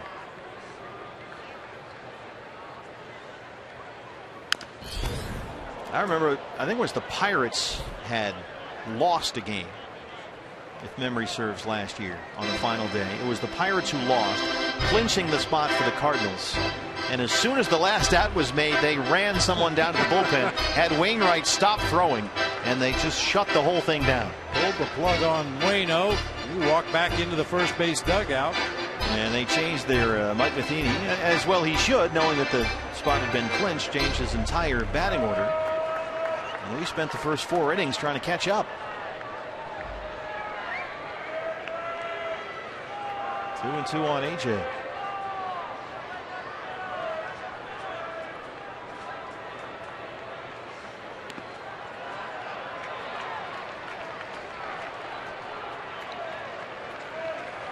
Well, even if those games didn't mean a darn thing, I would highly encourage fans to get out here. Final 3 games of the season. The weather is beautiful. Panels and roof wide open. Well, we expect that will be the case at least Friday and Saturday for the games against the Astros. Everything opened up. Confidence is high. Confidence is very high. In the words of the great Ralph Kelso. 3-2 on AJ. Owings at second, 2 outs. There goes CO. AJ strikes out. So here we go. Diamondbacks going for the series sweep. They lead at 8-6.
The Cox Gigalive high-speed highlights, your Gila River game summary. It's been a wild ball game here.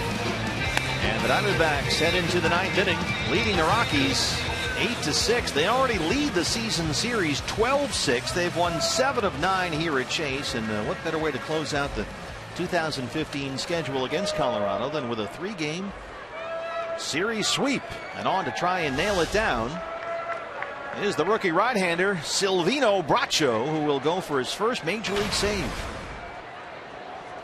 He has looked very good. 11 appearances, a 1.64 ERA. Bracho worked 1 2/3 in Tuesday's series opener, had a couple of strikeouts. Jose Reyes leads it off.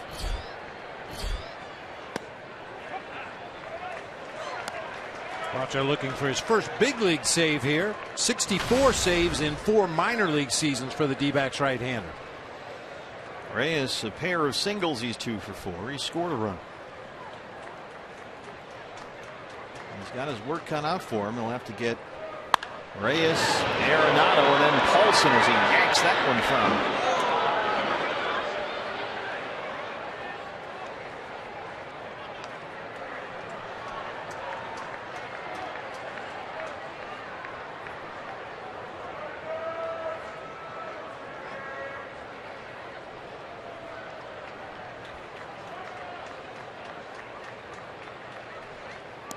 Castillo wanted that down. Reyes lays off. A ball and 2 strikes.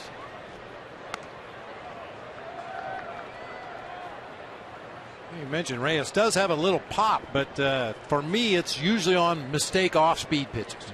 Fastballs, he just kind of slaps them around the field wherever the holes in the defense are, but off-speed pitches that hang in that strike zone are when he can really show his power.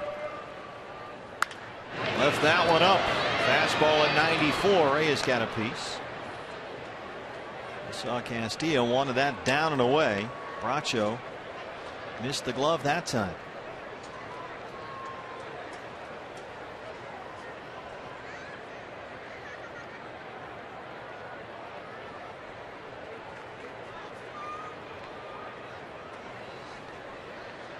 Down and away one more time. Slaps it foul.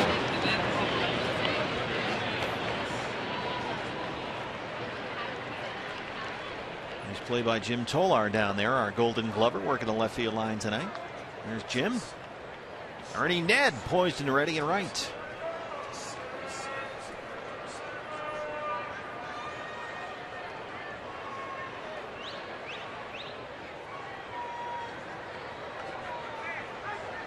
Reyes waves at that one. Silvino Bracho gets the strikeout. What about this rookie right-hander? Here's Chip Hale. He's proven at the minor league level. Closer, I'm not sure. That's something that's always a wild card. We saw that with Ziegler this year. But yeah, definitely somebody that can pitch in up games late, which is important. He was a guy I brought in the other day in San Diego looking to get a strikeout because he's been able to strike out good hitters. 59 strikeouts in 44 innings with the AA Mobile Bay Bears this year. 16 saves. Silvino Bracho. Here's Nolan Arenado. Doubled and scored his last time up, 1 for 4.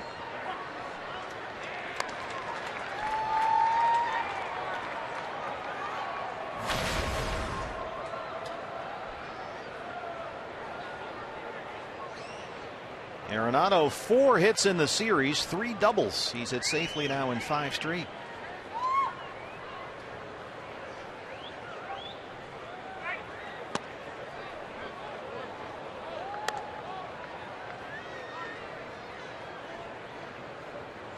Arenado looks like if a pitcher just held the ball out there on the mound, he'd end up running out toward the mound. He wants to hit that ball so badly.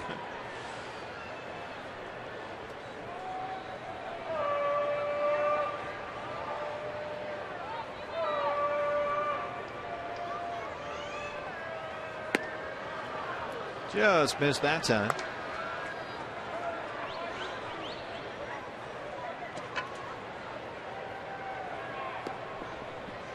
Bracho's another guy, Bob, like Socrates Brito. He looks comfortable at this level. Never looks over his skis here.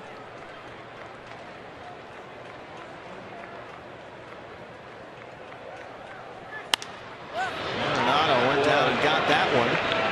Yasmani Tomas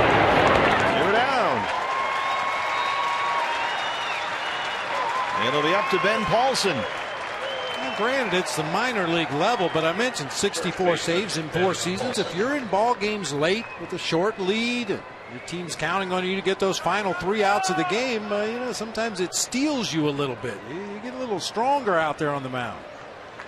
Diamondbacks will put the shift on here against the lefty Paulson.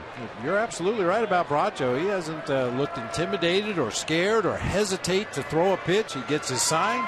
Takes him a while to get up into the set position, but once he lets it go, he's pitching with a lot of confidence. And it's that funky delivery. It's 92-93, but it seems to play more like 95-96. It's hard to pick up. Sneaky fast, as they say.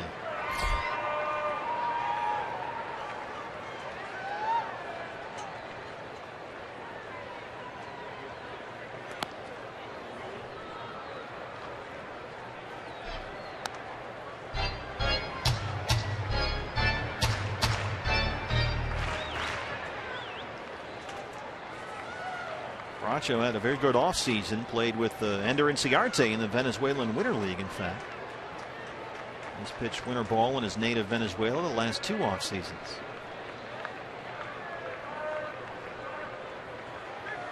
Fly ball, deep to left center. A.J. Pollock is there, and the Diamondbacks win the ball game. Silvino Bracho, his first big